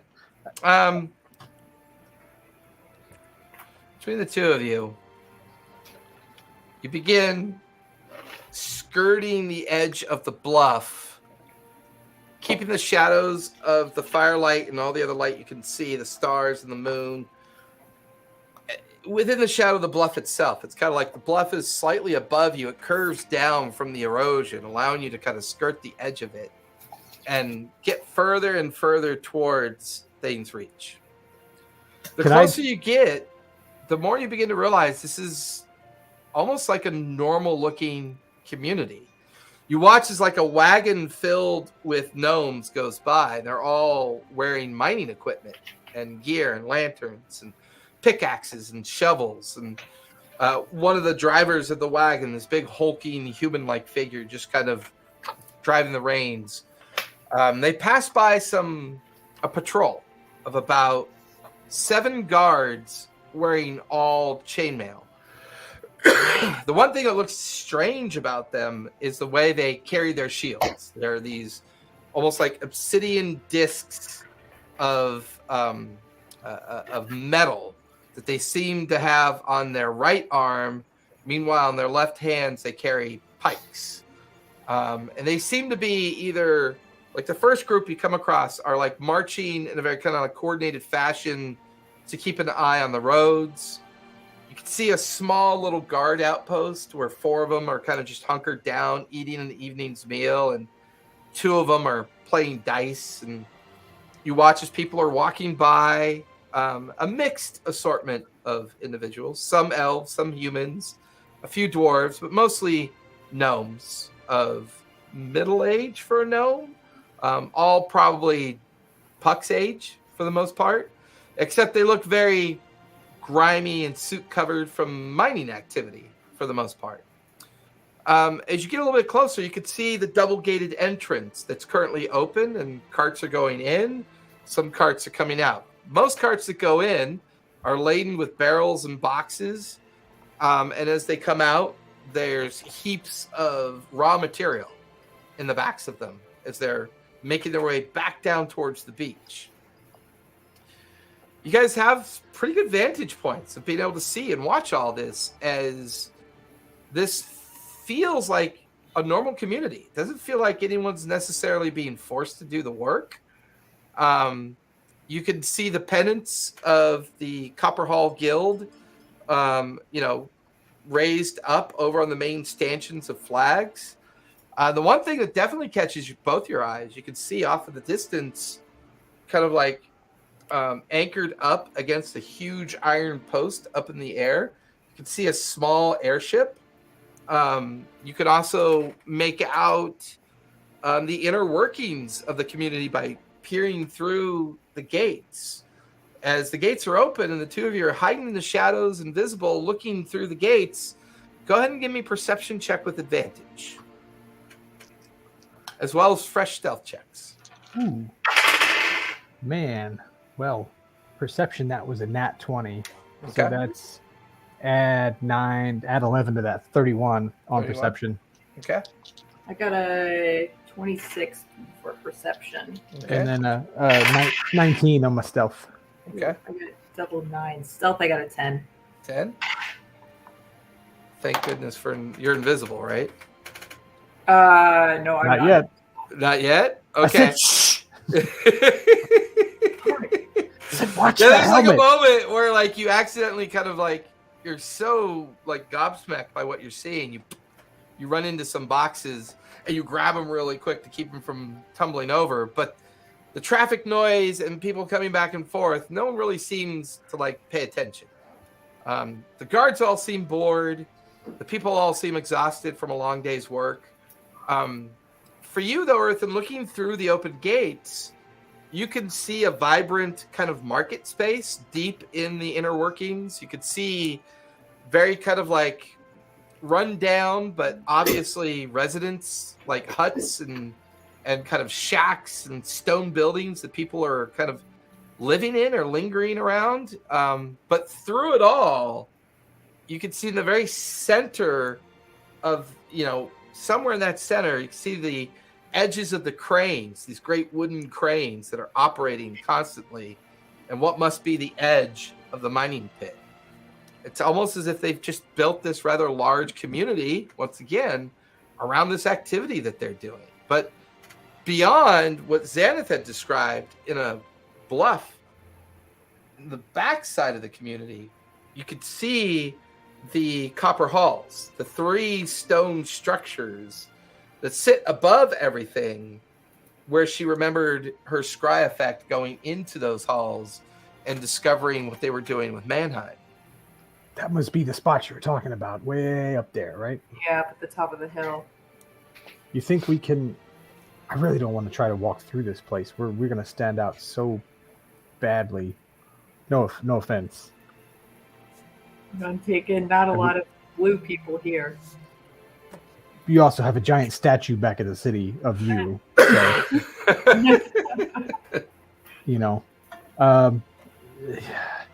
can I get a sense of how long it might take us to try and skirt around the outside? Give me a Like survival check. if we were to go around the outside of the of the city, just skirt the walls, try to get to the back, closer to the tower, or the bluffs rather. Yep. Give me a survival check as you look at the space between you and where you want to go. That's not bad. That's a 19. There's definitely more guard positions that you can see further up and away. You kind of look at the city walls. You could see the occasional 2-person guards moving with crossbows along the edge of the wall. Not being overly protective. It looks like it might take an hour or so to skirt all the way against the wall if you're super stealthy. If you wanted to just walk at a normal pace, maybe a half hour.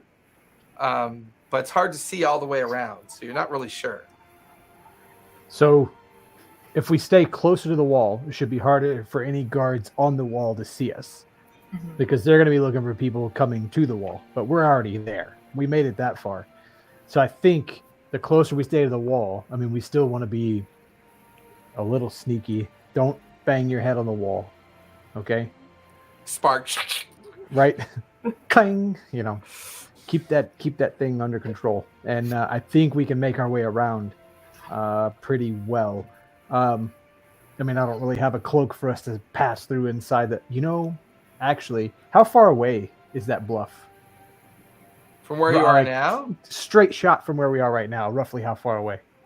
Maybe a couple thousand feet. Okay. So 2,000 feet out and about 100 feet up. Okay.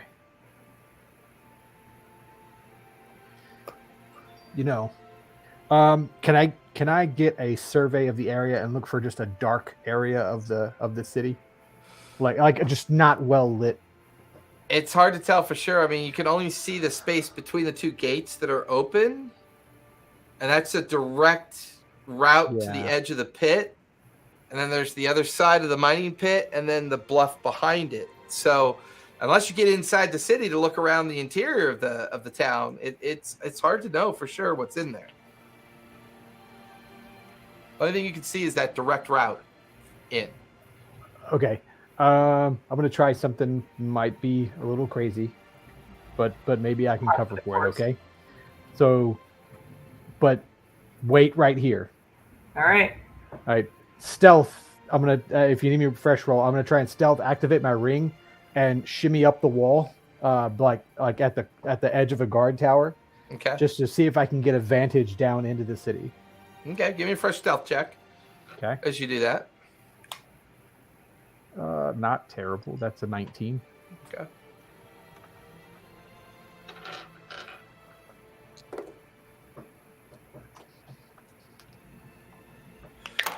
So Puck and Winter down in the lower hold, you can hear a couple of barrels halfway down the hold thumping. You watch as one of the lids thumps slightly and kind of oozes a little bit more of that strange liquid out of the side, spilling down the side of it. And you can hear this like scratching noise, this kind of nail on wood scratching, kind of further down the hole. I hate this. This is not what we came here for. Might be a T-Rex. You're right. I should go for it. Can I try maybe nature on trying to identify? Can I open one of those and try nature to maybe identify if I can see what this might be? Because it seems a little unnatural. Yeah, go ahead and give me a strength check to try to open one of the barrel lids. Actually, can I ask Winter to open them for me? Are you trying to open the barrel that's making scratching sounds and oozing stuff? No, just one of the more chill ones to begin, and very stealthily. Your mute went. So am I doing strength check? If you want.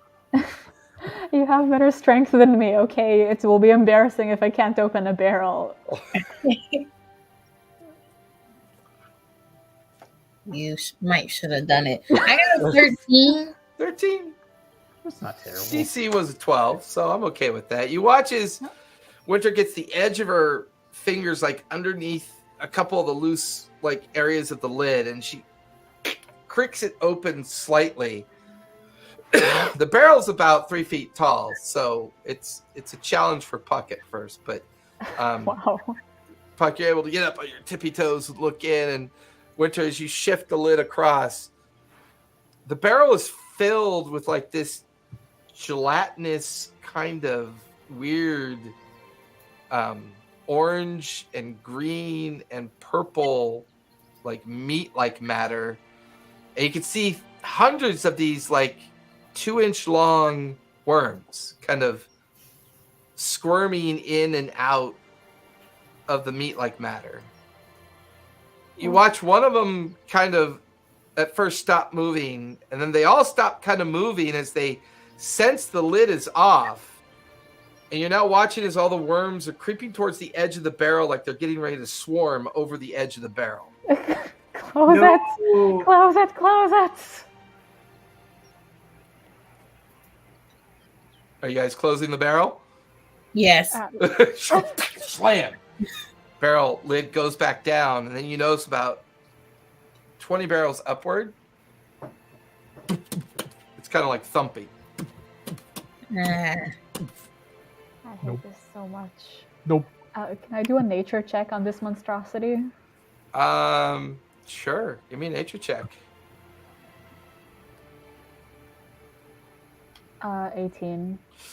Never seen these before. They don't feel natural. And you remembered as Winter was slamming that lid down, a couple of the worms were like the front of where maybe a mouth might be would fan open. You see little serrated teeth, and just as she puts the lid on, they just kind of, you lose track of, you lose sight because she slams that lid back down before they could swarm to the edge. Okay. This is not the booty I was hoping to find. Now you can hear like chains shifting and rattling slightly off in the distance. You can hear a voice. Help. Help me, please. Help. Okay. Very cautiously, I approach that voice and try to stay hidden. You and Winter give me fresh stealth checks. Ah. As you're beginning to follow. You still have the +10 because it's up for an hour. This is wow. That's tragic. No. Yeah, remember. No, it's not that tragic. Okay, never mind. It's 24. Okay. I got a 14 would be a little tragic, but 24. Yeah. What'd you get, Winter? 31. 31? I thought you guys were 13 at first. I was like, how'd you get 13 with a +10? Go and ask you, Earthen. As the two of you kind of slink in between the barrels, both of your passive perception is high enough to notice that every now and then near either the left or right wall in between the hull spacings, where the hull ribs would be that kind of are the main support of this room, you can see just dangling chains with manacles on them that are empty. But there's like either coagulated or recently fresh kind of blood stains like nearby. The two of you get past some of the barrels that are like, you literally walk by one barrel that's literally like thumping, and you keep walking by it. Chained to the left side of the hold, you can see this very thin and gaunt individual they appear to be human, as far as you could tell. Their eyes are very sallow and sunk in. Their skin is very sunburnt. They look like they haven't, their lips are looking very peeled and parched. And his hair is all matted down, like long matted hair. And you can see that his left leg is a peg leg. Like this feels like a sailor that maybe got thrown down here for whatever reason. You're not really sure. And he's looking around as if he heard something earlier. He doesn't see the two of you now because you're in the dark in the shadow. And he's chained to the wall. Help me. Please help me. Okay. You feel Winter's hand on your shoulder. And she's... You ever seen that? You ever read that book called Nope? Nope. Nope. Can I try to talk to him without really revealing our location too much? Talk to him? Well, we need to find out what's going on. And Then if give me an exception check like you tried to throw your voice. Oh, God.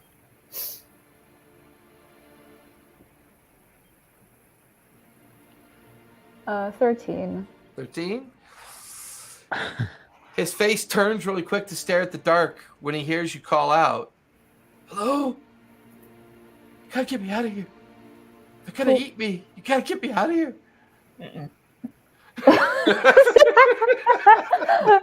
No, we're the good guys. We're supposed to help.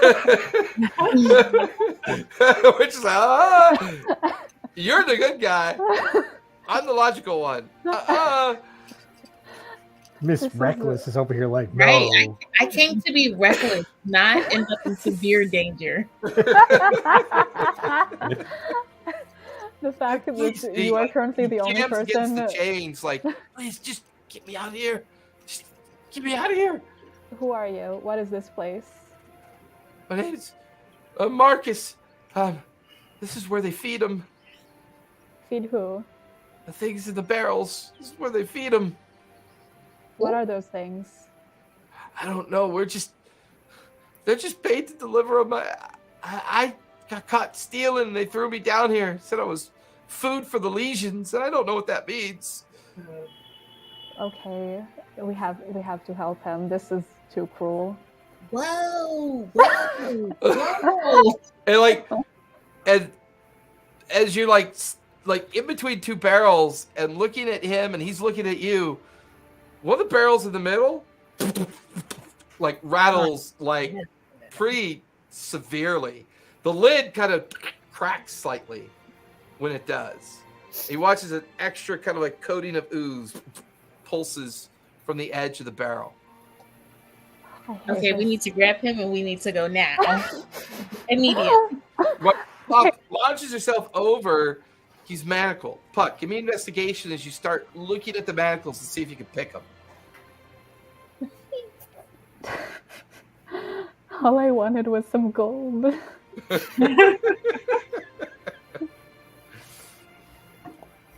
Wow. That was a nat 1, so it's a 5.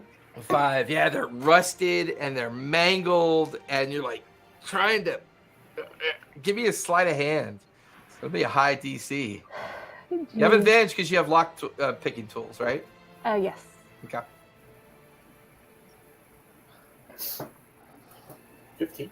Wow, Okay. that is depressing. Okay, 15 was the highest. Yeah, you feel the lockpick dig in, but the rusted condition and the coagulated, like, kind of like moisture and gunk and grease inside everything makes it very hard for you to find the manacle tumblers. As your Winter, right behind you, you hear a cracking noise.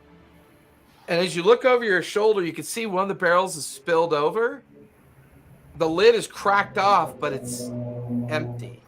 But there's a strange slime trail that's kind of like exuding from it. Oh, fuck. You finish bundling up everything that you can grab and tie off the oil-soaked cloak. Am I able to try to like beat the chain? You know, like how you can like use the butt of something and just like get the fuck out of here. Beat the little lock thing so like the chain's break. Yeah, give me an attack roll as you realize Puck is struggling and you're looking at an empty, cracked open barrel behind you and a strange slime trail away from it. Spot. Or attack. It's just like an unarmed attack. Okay. Or a weapon attack if you want to like use a dagger or a sword, depending on what you have. I use a dagger. Okay, just hit that button, attack roll. It's a 13. 13. Okay. Spot. Yes. You can still hear the music. You still hear them gambling out there on the main deck. So far, no one's come into the captain's quarters. You've gathered everything up into the oilskin cloak, and you've tied it off. All right. You said something. There were some chests over on the. Yeah, some like wardrobe chests that are burst open. You know, the lids are open, and lots of clothing and fabric are spilling out of them. Okay. I'm a little bit gun shy from the last time. Is there a staff or like just a longer piece of wood? Just something I could poke. There's a coat rack off to your right. Okay. Can I? The coat rack's a Hydra mimic. I'm going to pick that up. I'm just going to kind of poke all the chests. All right, give me a sleight of hand while you do that. Okay. 25. 25. You kind of grab the coat rack and you start poking at the chests and the fabric, and you lurch backwards, waiting for them to try to eat you. Nothing happens. They seem to be inanimate. They're just normal clothing, fabric, and chests. Okay. I would like to rummage through them, just looking for anything that looks useful or like particularly high quality. Just anything any of my companions might need. Give me an investigation check. Come on, roll better this time. 11. God, 11. well on those. First chest, nothing. Go ahead and give me 2 more rolls for each of the other 2 chests. All right, give me a second. I'm sick of doing those. Let's try this. was even worse. I got a 9 and a 5. Yeah, it's like you're rummaging through them. It just feels like they're just cloaks and pants and shirts and tunics and pantaloons and things that they're fine quality, but it's strange. It's almost like you're looking at a kind of like an amalgamation of somebody's closet that used to be all folded up inside of these chests. All right. So I've gone through the bookcases, I've gone through the chests and the desk. Was there any other large piece of furniture in here that I have? Not really, other than the bed.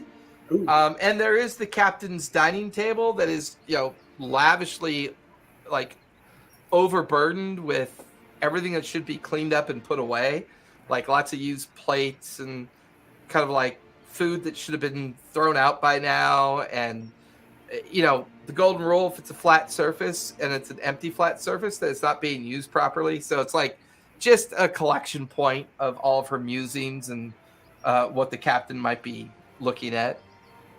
Okay, I'd like to kind of make my way over to the bed and just first off verify there's no one in it. Doesn't seem to be anyone in it, but there is a painting at the head of the bed. It looks like it might be a painting of the captain. All right. Can I investigate the painting? Maybe do a sleight of hand to make sure there's no hidden. Give me investigation. The eyes are following you as you walk around the room. Oh, finally, nat 20. Hey. You get the feeling that the bed is trapped, which is odd. Can I? You can feel if anybody touches the bed, there's a glyph on the painting that will actually pull you into the painting and keep you there. All right.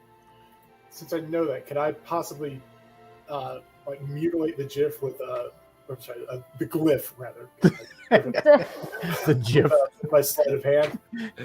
The painting slowly moving give me like sleight of this. hand to deactivate the effects of it. Sure. All right, actually, right. I got a huge bonus on that. 22. Yeah, you realize that the way the glyph is set up, that all you have to do is take your dagger, run across it, and you watch as the arcane magic across the front of the painting dissolves. And now you're able to look at the bed, touch it, which is strange. There is a strange outline underneath the bed, however. I'm definitely taking a look at that outline. It looks like there's a trap door underneath the bed. Ooh. Or at least possibly a false floor underneath the bed. All right. I'm going to try to open that. Okay. Give me a strength check to move the bed partially out of the way. All right. 10. 10. It's hard. Give me a stealth check with disadvantage. Give me 1 second on that. Disadvantage. Not outrageously bad. That is an 18 with disadvantage. That's pretty good. I should roll 2. It makes an ungodly noise, like as you go to move it, but you realize you stop, you grab some fabric and put it under the corners of the bed, and then you go back to moving it. You're able to move it just enough, and then you hold your breath. No one tries the door handles. The music's pretty loud out there, so you don't get the feeling that anyone's noticed yet.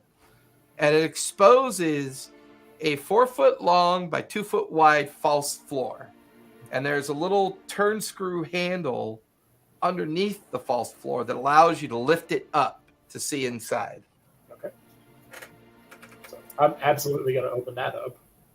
As you open it, there is a longsword, a rapier, and a dagger inside of it. You can see a flat metal box with a heavy arcane lock on it. And you can see a medium-sized bag filled with assorted jewelry and another medium-sized bag filled with assorted coins. Get the feeling this might be the captain's personal stash. Okay. I'm taking my notes here, and I got interrupted by my old man drug alarm. I got longsword, rapier, dagger, bag of gems, bag of jewelry, and arcane lockbox. Yeah, and a flat metal box with an arcane lock on it. Okay. How much of this can I kind of get in an armful, or like stuff into the coat that I have? Cloak's pretty big. I mean, you can take a few moments to undo it, put it all back, together, tie it off. But I'll say it's a pretty sizable burden. Okay. It would fill you up on what you could carry at that point once you put all of it in there. All right. I'm gonna go ahead and basically load all the stuff into the coat and start making my way back to the window. Okay. As you get over to the window, are you leaving it open or are you closing it? I'm gonna. I'm trying to think how to phrase this. Can I, the coat that I have, can I kind of make that into a bundle on a rope so I can hold it over my shoulder? Give me a sleight of hand. Yeah, well, you cut out the rope, lash it onto your shoulder, almost like carrying it, across your sternum. Right.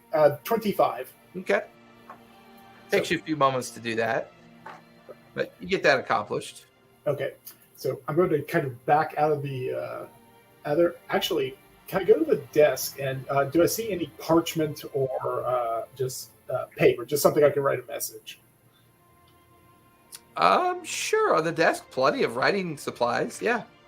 All right. Have I seen enough of what we were dealing with them? Had I seen enough of Vazarik or some of his people to make at least halfway decent forgery of it? I think so. You can give it a go. All right. I'm going to do in what as close to like a pigeon common as I can kind of manage.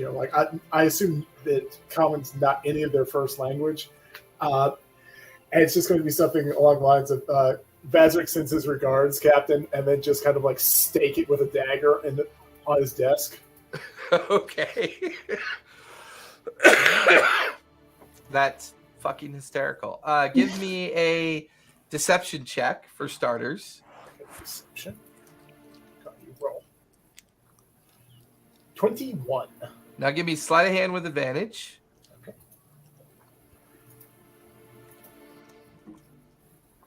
Okay. 27. Now give me performance with advantage. Ooh, okay, 19. Oh, I'm sorry, 22, because I have 22. Okay. Yeah, you do a pretty stellar job of creating a note that was left by a lizard folk who probably doesn't know common very well and just left his regards in regards to pillaging the captain's quarters. Then you make your way back out the window and begin to slowly lower yourself down the stern and towards the tender. Puck, you watch as Winter in a flurry starts beating at the manacle, trying to get it to break apart. You watch as the manacle splits underneath her first blow. The other manacle still has the guy. And you watch as Winter shifts over to that one like she's getting ready to beat on that one. But as Winter's doing that, you notice the face of the guy that you're trying to free goes ashen white. His eyes get really big as he's looking past you. Oh, shit. Oh, fuck. Okay, I turn around. You kind of turn around and you out? see this strange larval-like creature kind of pick itself up off the ground, and it reaches out and knocks over a barrel. It splits open and then knocks over another barrel. As hundreds of these maggot-like creatures spill out onto the deck. And they start swarming in the direction of you and Winter and the sailor who's currently pulling at his hand on the other manacle. Oh, God. Oh, shit. Oh, crap. Okay. Where the fuck is Spot? You guys split the party. Split the split. Mm-hmm. Oof, okay. We might have to cut the arm off. We might have to cut the arm off. Or leave them. Okay, cut the arm off. Cut the arm off. And you watch as right at the wrist, the bone fractures.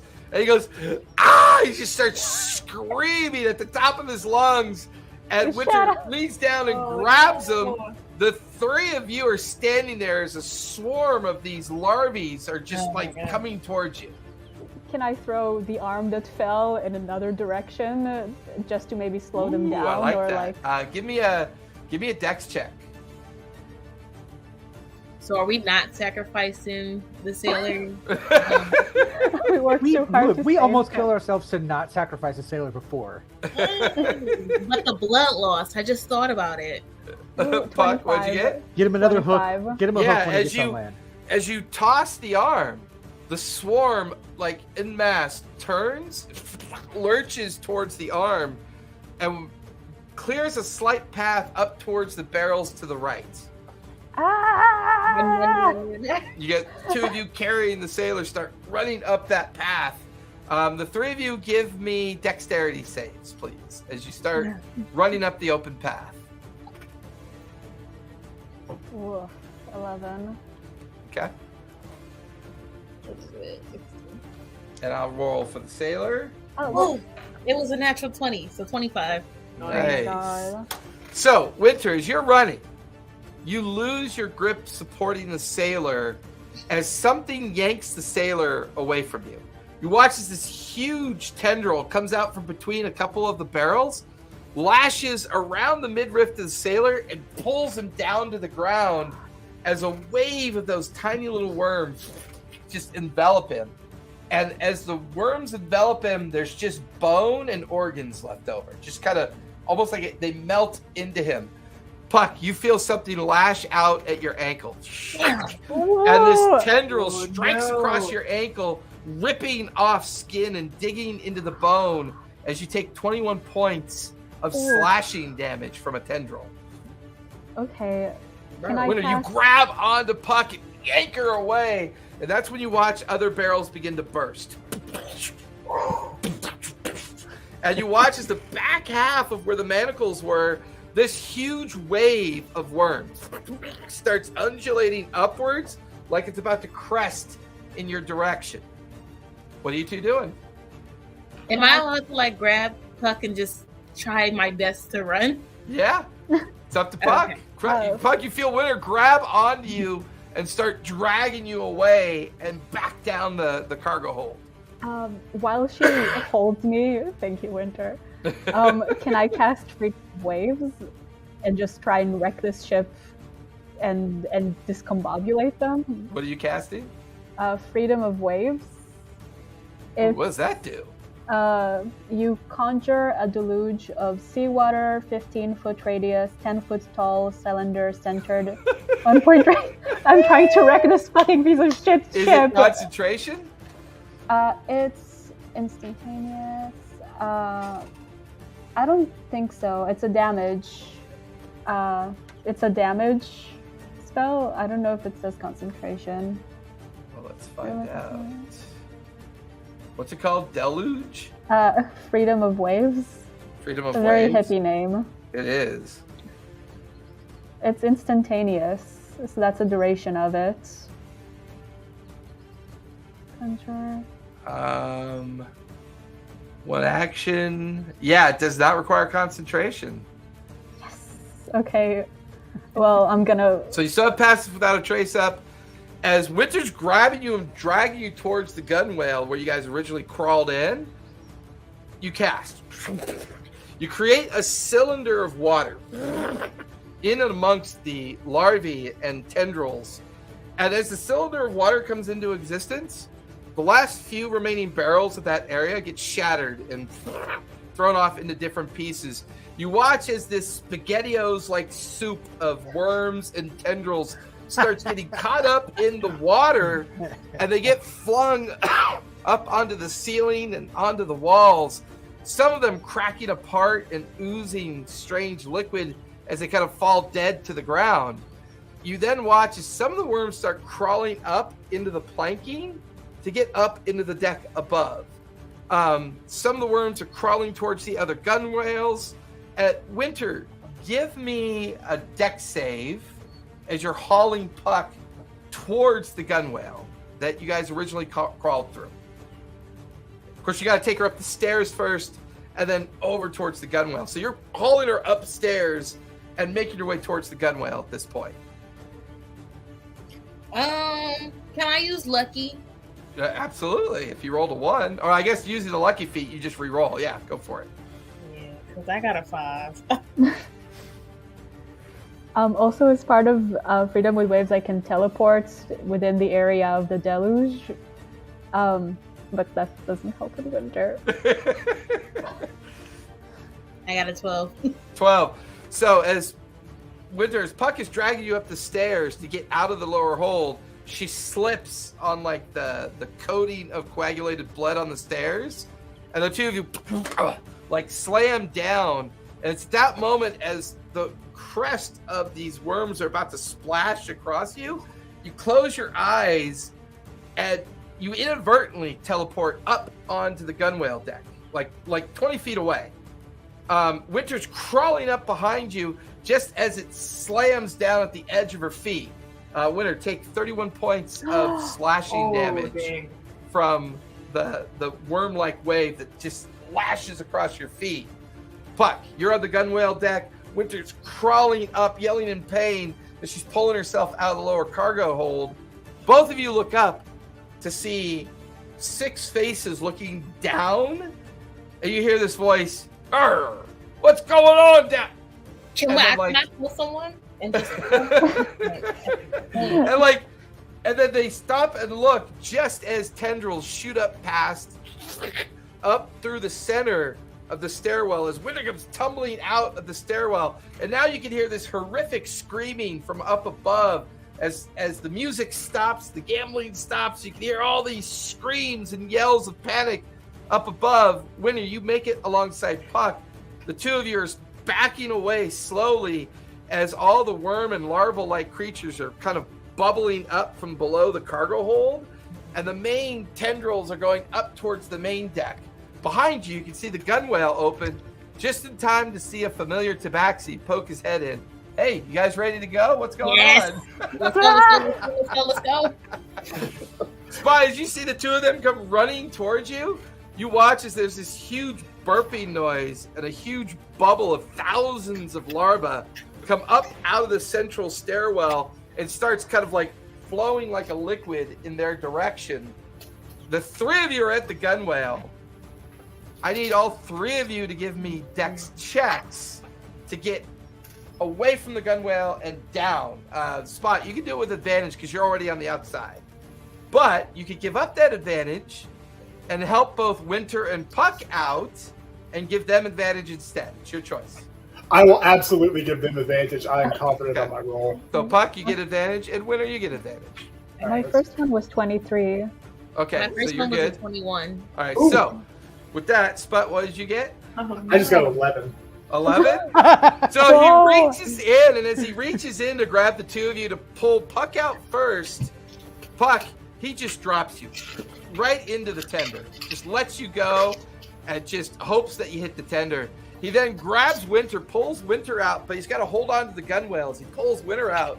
One of the tendrils lashes out and scrapes across his arm, like literally peeling the skin from elbow to fingertip, like exposed to bone and tissue.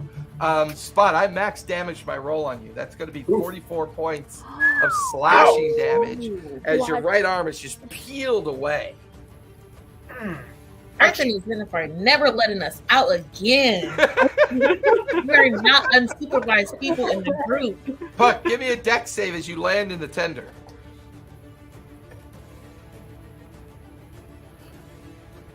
19. 19, yeah. You land on your feet, kind of balanced on the tender. Winter, Spot does the same thing, like drops you towards the tender. Go ahead and give me a dex save. 7. 7. Crashes. You land on your side, and like, you bang your shoulder against the tenders. You take 4 points of falling damage. And then between the 2 of you, You watch as Spot lands like without any effort, but you can see his mangled right arm.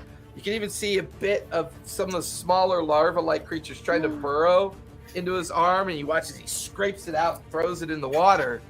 The three of you start unhooking the tender, push it away, just as all the gunwales burst open, and just like huge tendrils and volumes of these worm-like creatures are like burbling out into the water.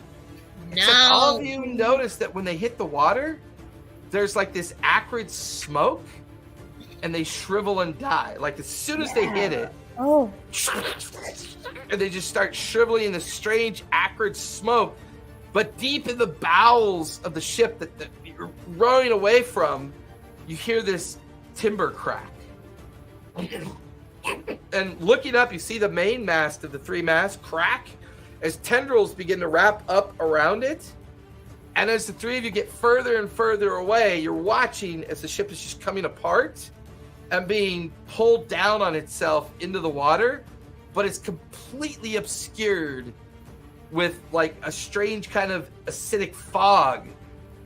And there's this strange noise, but then as you get further away from it, it kind of gets quieter and quieter until all you can hear is just the oars like dipping into the water. I can't imagine I'm going to be much good at rowing with a like mangled right arm, so I'm just going to kind of motion to Winter to take it, and I'm going to hop in the back and just kind of brace it with my left arm and just start running towards the shore. Okay. I guess I'm going to try and help with the oaring. Earthen, as you get up to the top, with your passive perception, you're high enough now that you can see out in the bay, and you just watch as the flagship just shatters, comes apart, and falls into the bay. And there's this huge bubbling kind of acidic smoke. And now you can hear a bell. Cancel plan. Cancel plan. Cut it. Drop him back down. Drop Zenith, as you hear this bell ringing, Earthen lands right next to you. I'm just going to grab her arm and take off running. And like, it wasn't me. And then I take off running back. And as you two start running, you can see a cadre of about 24 of those guards go running down the direction towards the bay. You can see people beginning to gather and look off in the distance. And you see this very over-the-top dressed individual, all in purples, pinks, and yellows. Big, like, tricorn hat with feathers spilling out of the back of it. Staring and yelling, "What's going on with my ship?" And you just watch him as he's running down towards the bay with about a dozen of his sailors in tow.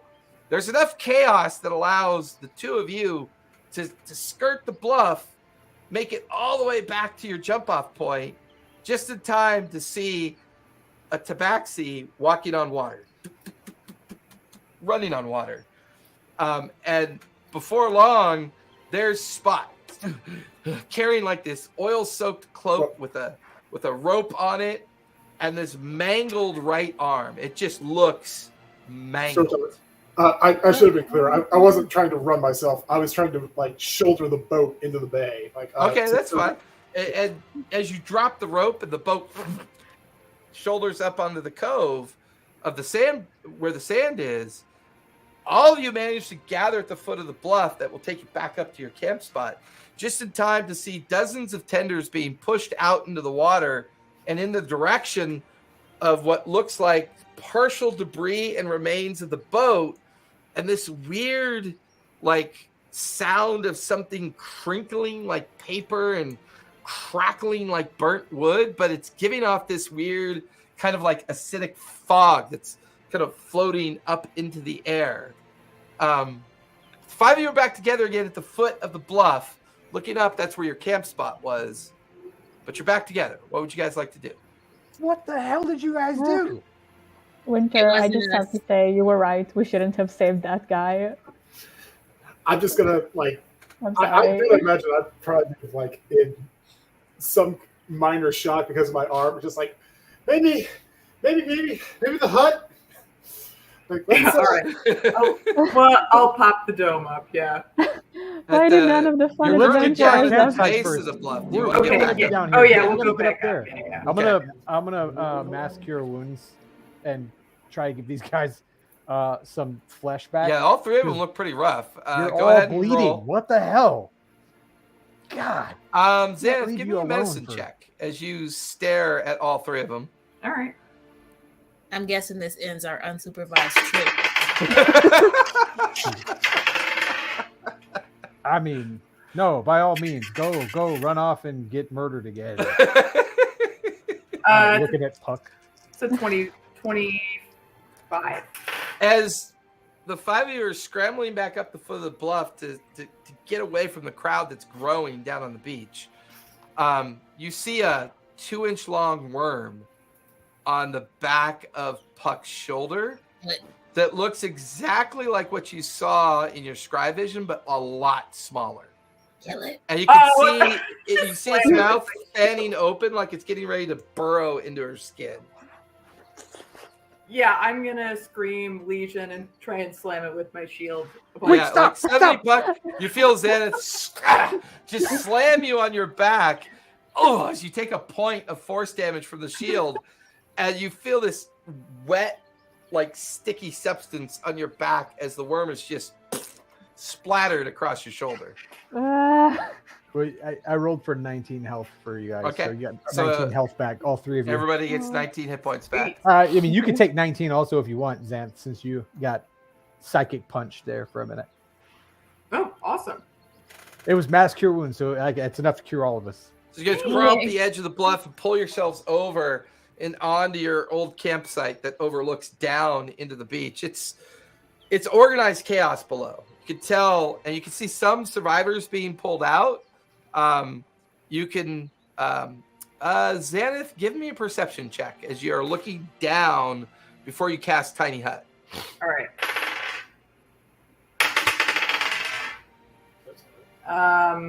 That's a 23. You see one of the gnomes is down there, and he seems to be directing and giving orders. It looks like the one that calls themselves Brimfold. Okay. And you can hear their voice, but can't hear what they're saying as they're yelling out orders. But there is this constant, like, be cautious of something. Like, he's saying to be cautious of something, but you're not sure. Can I And now see it's just, say that again? Can I see his lips moving? Because with my observant feet, I can read lips if I can see them. If it was daytime, I would say yes, but because it's nighttime, it's really hard to tell. It's really hard to tell. I have 300 feet of dark vision. Oh, shit. damn. In that case, yeah, I'm okay with that. He's yelling to watch out for the remaining barrels of the legions. Don't touch them, pull them ashore. The salt water destroys them, so don't let them leak out into the salt water. They're recovering sealed barrels, but every now and then a barrel breaks open, and it's like this explosion of acid fog, like something burning away. What the hell did you guys do? We didn't do anything. It's not our fault. I'm just gonna kind of. You wanna try and roll deception on that one?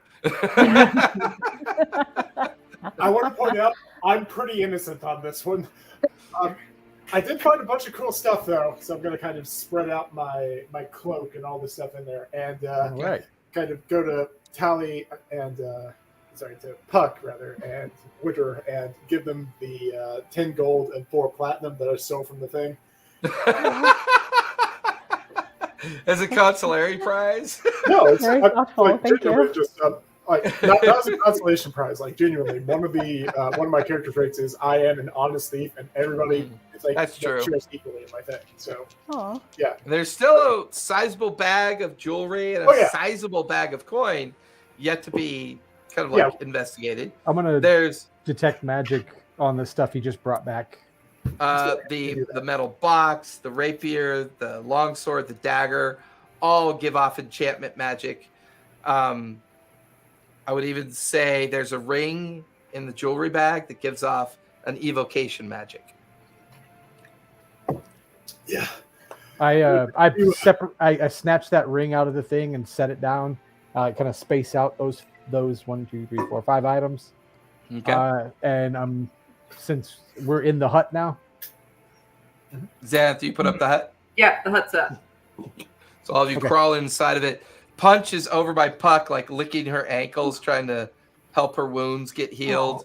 Kind of wanders over to Winter, licks her wounds, and looks at Spot and his wound, and up at Spot, just goes back over to Puck.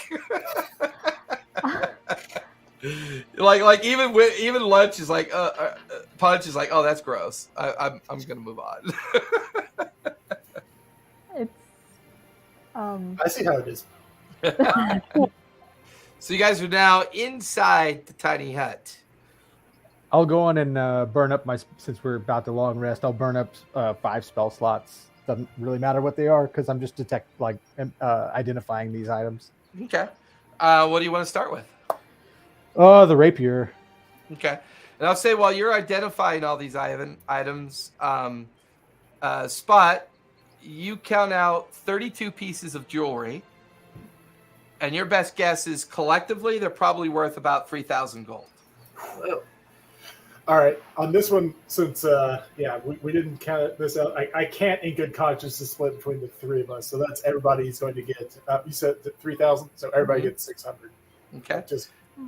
And then the medium-sized bag of mixed coins. It's a total of 482 gold, 161 platinum. Give me a second to write all this down because I got it. So 482 gold. All right. 161 platinum and 241 silver. All right, I'll get the math on that figured out later. But all right, so all of you get 600 gold in jewels. So, and I will do the math on that a little bit. Are any of those jewels like diamonds that I could use for like a revivify? At least 3 of them, yeah. Sweet. Oh, hey, toss one of those this way. I can do that too.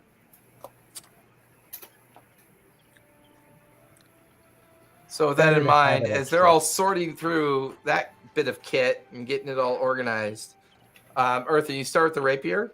Yes. It is called the Kraken's Revenge. 1 second. Fresh page of notebook.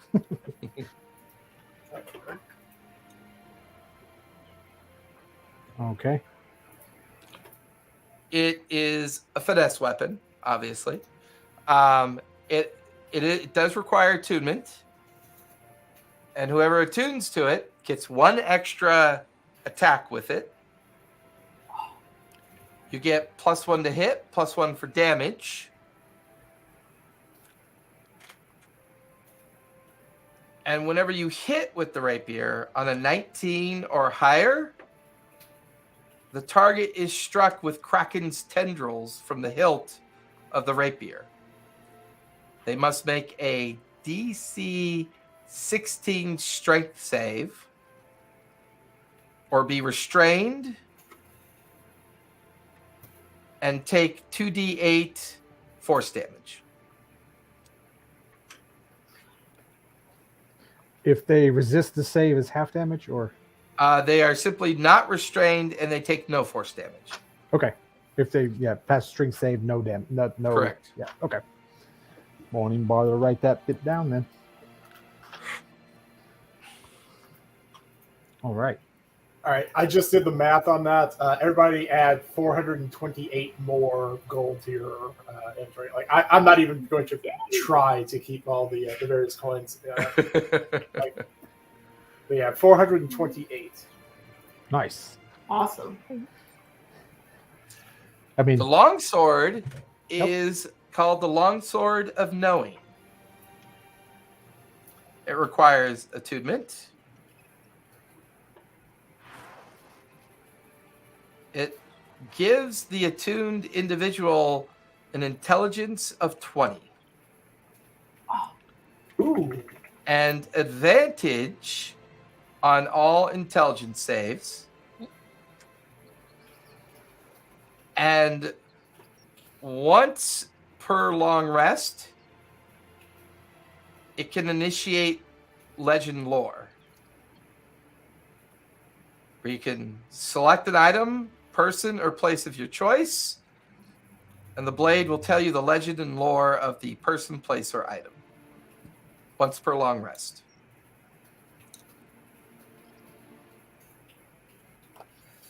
All right. I'll get the whole story about it afterwards. What was the name of the rapier, just so I can keep all this stuff straight? The Kraken's Revenge. The dagger is called an ice dagger. Does not require attunement. +1 to hit, +1 for damage.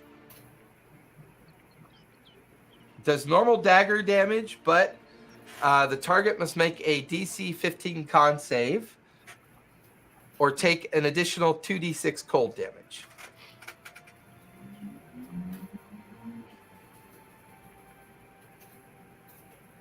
Nice.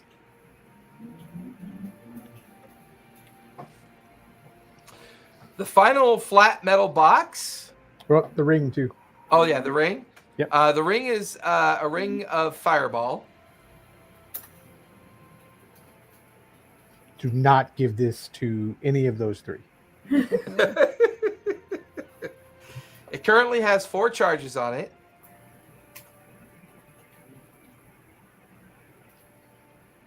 But does not require attunement. All right. Any rechargeability on that? Or it's just 4 charges and burnt out? You get the feeling that after the 4th charge, it becomes a normal platinum ring. And I'm slow at typing right now. For the Oh, that's right. Earthen's been writing it all down too. Yes, so I have. all right, the frost dagger, that was +1 to hit, +1 damage. Ice dagger, +1 hit, +1 damage, normal damage, DC 15 con save, or an additional 2d6 cold damage. Kitty of Fortune. I love it. Hey man, I just got everybody 1,000 fucking gold. Yeah, I mean, you got the fortune part right. The flat metal box is called the Tome Keeper.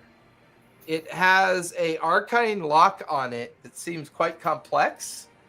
Chances are it's either holding a tome or a spellbook inside of it. Okay.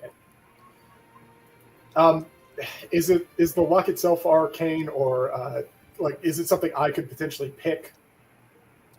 I would say give me an Arcana check with That's advantage gonna because Earthen was able to tell you what it was. I'm gonna roll that as well. Okay. Because if I also have dispel magic. Okay. If I could possibly dispel the lock. Yeah, I'll glad I had advantage. That was Arcana, right? Yep. That's 22. It has the arcane lock effect on it. The only way that it can be opened is if the original caster of the arcane lock were to release it.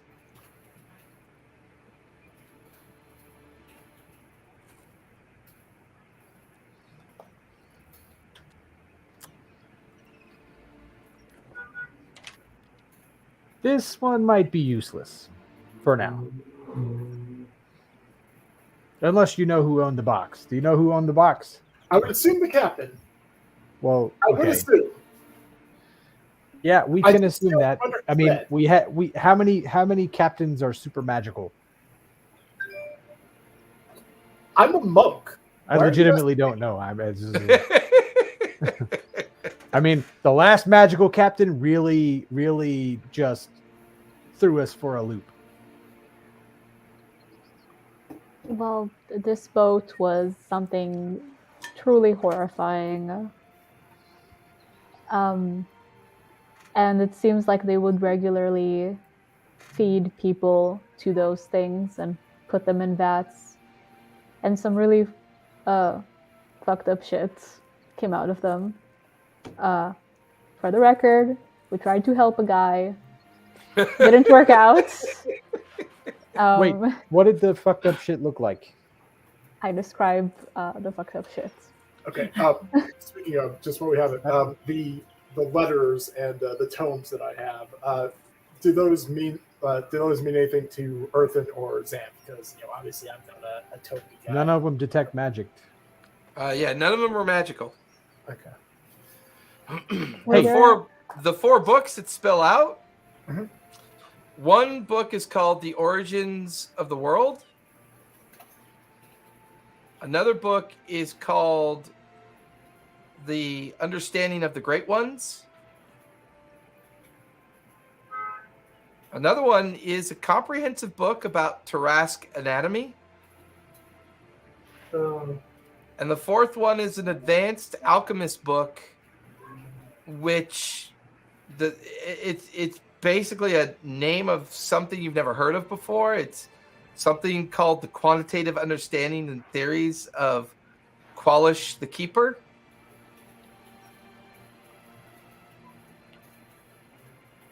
All right, and any of the letters that we have a chance to look at them a little more. All of the parchments are basically ledgers and inventory collections of these massive barrels and creations of related to that experiment, and they're referred to as legions.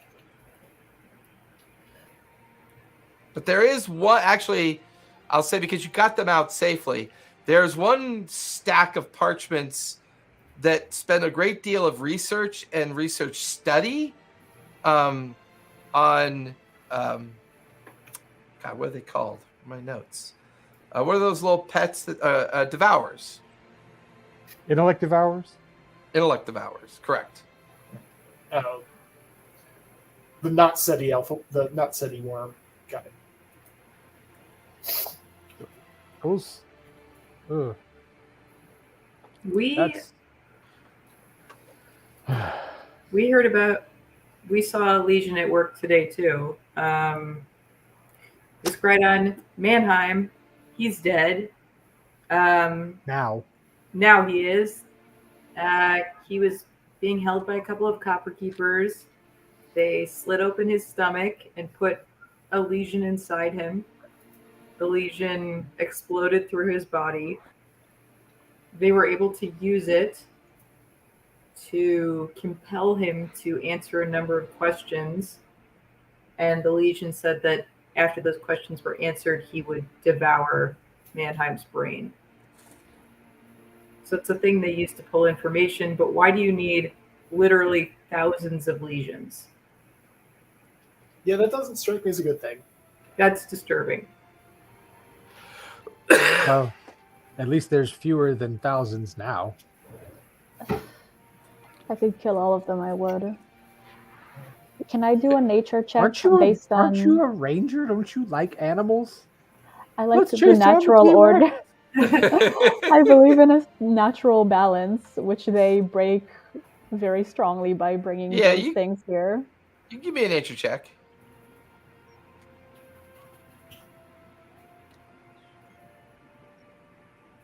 While she's doing that, can I? I'll give you guidance on it. I'm sorry? I'll give you guidance on your nature check. That's plus a D4.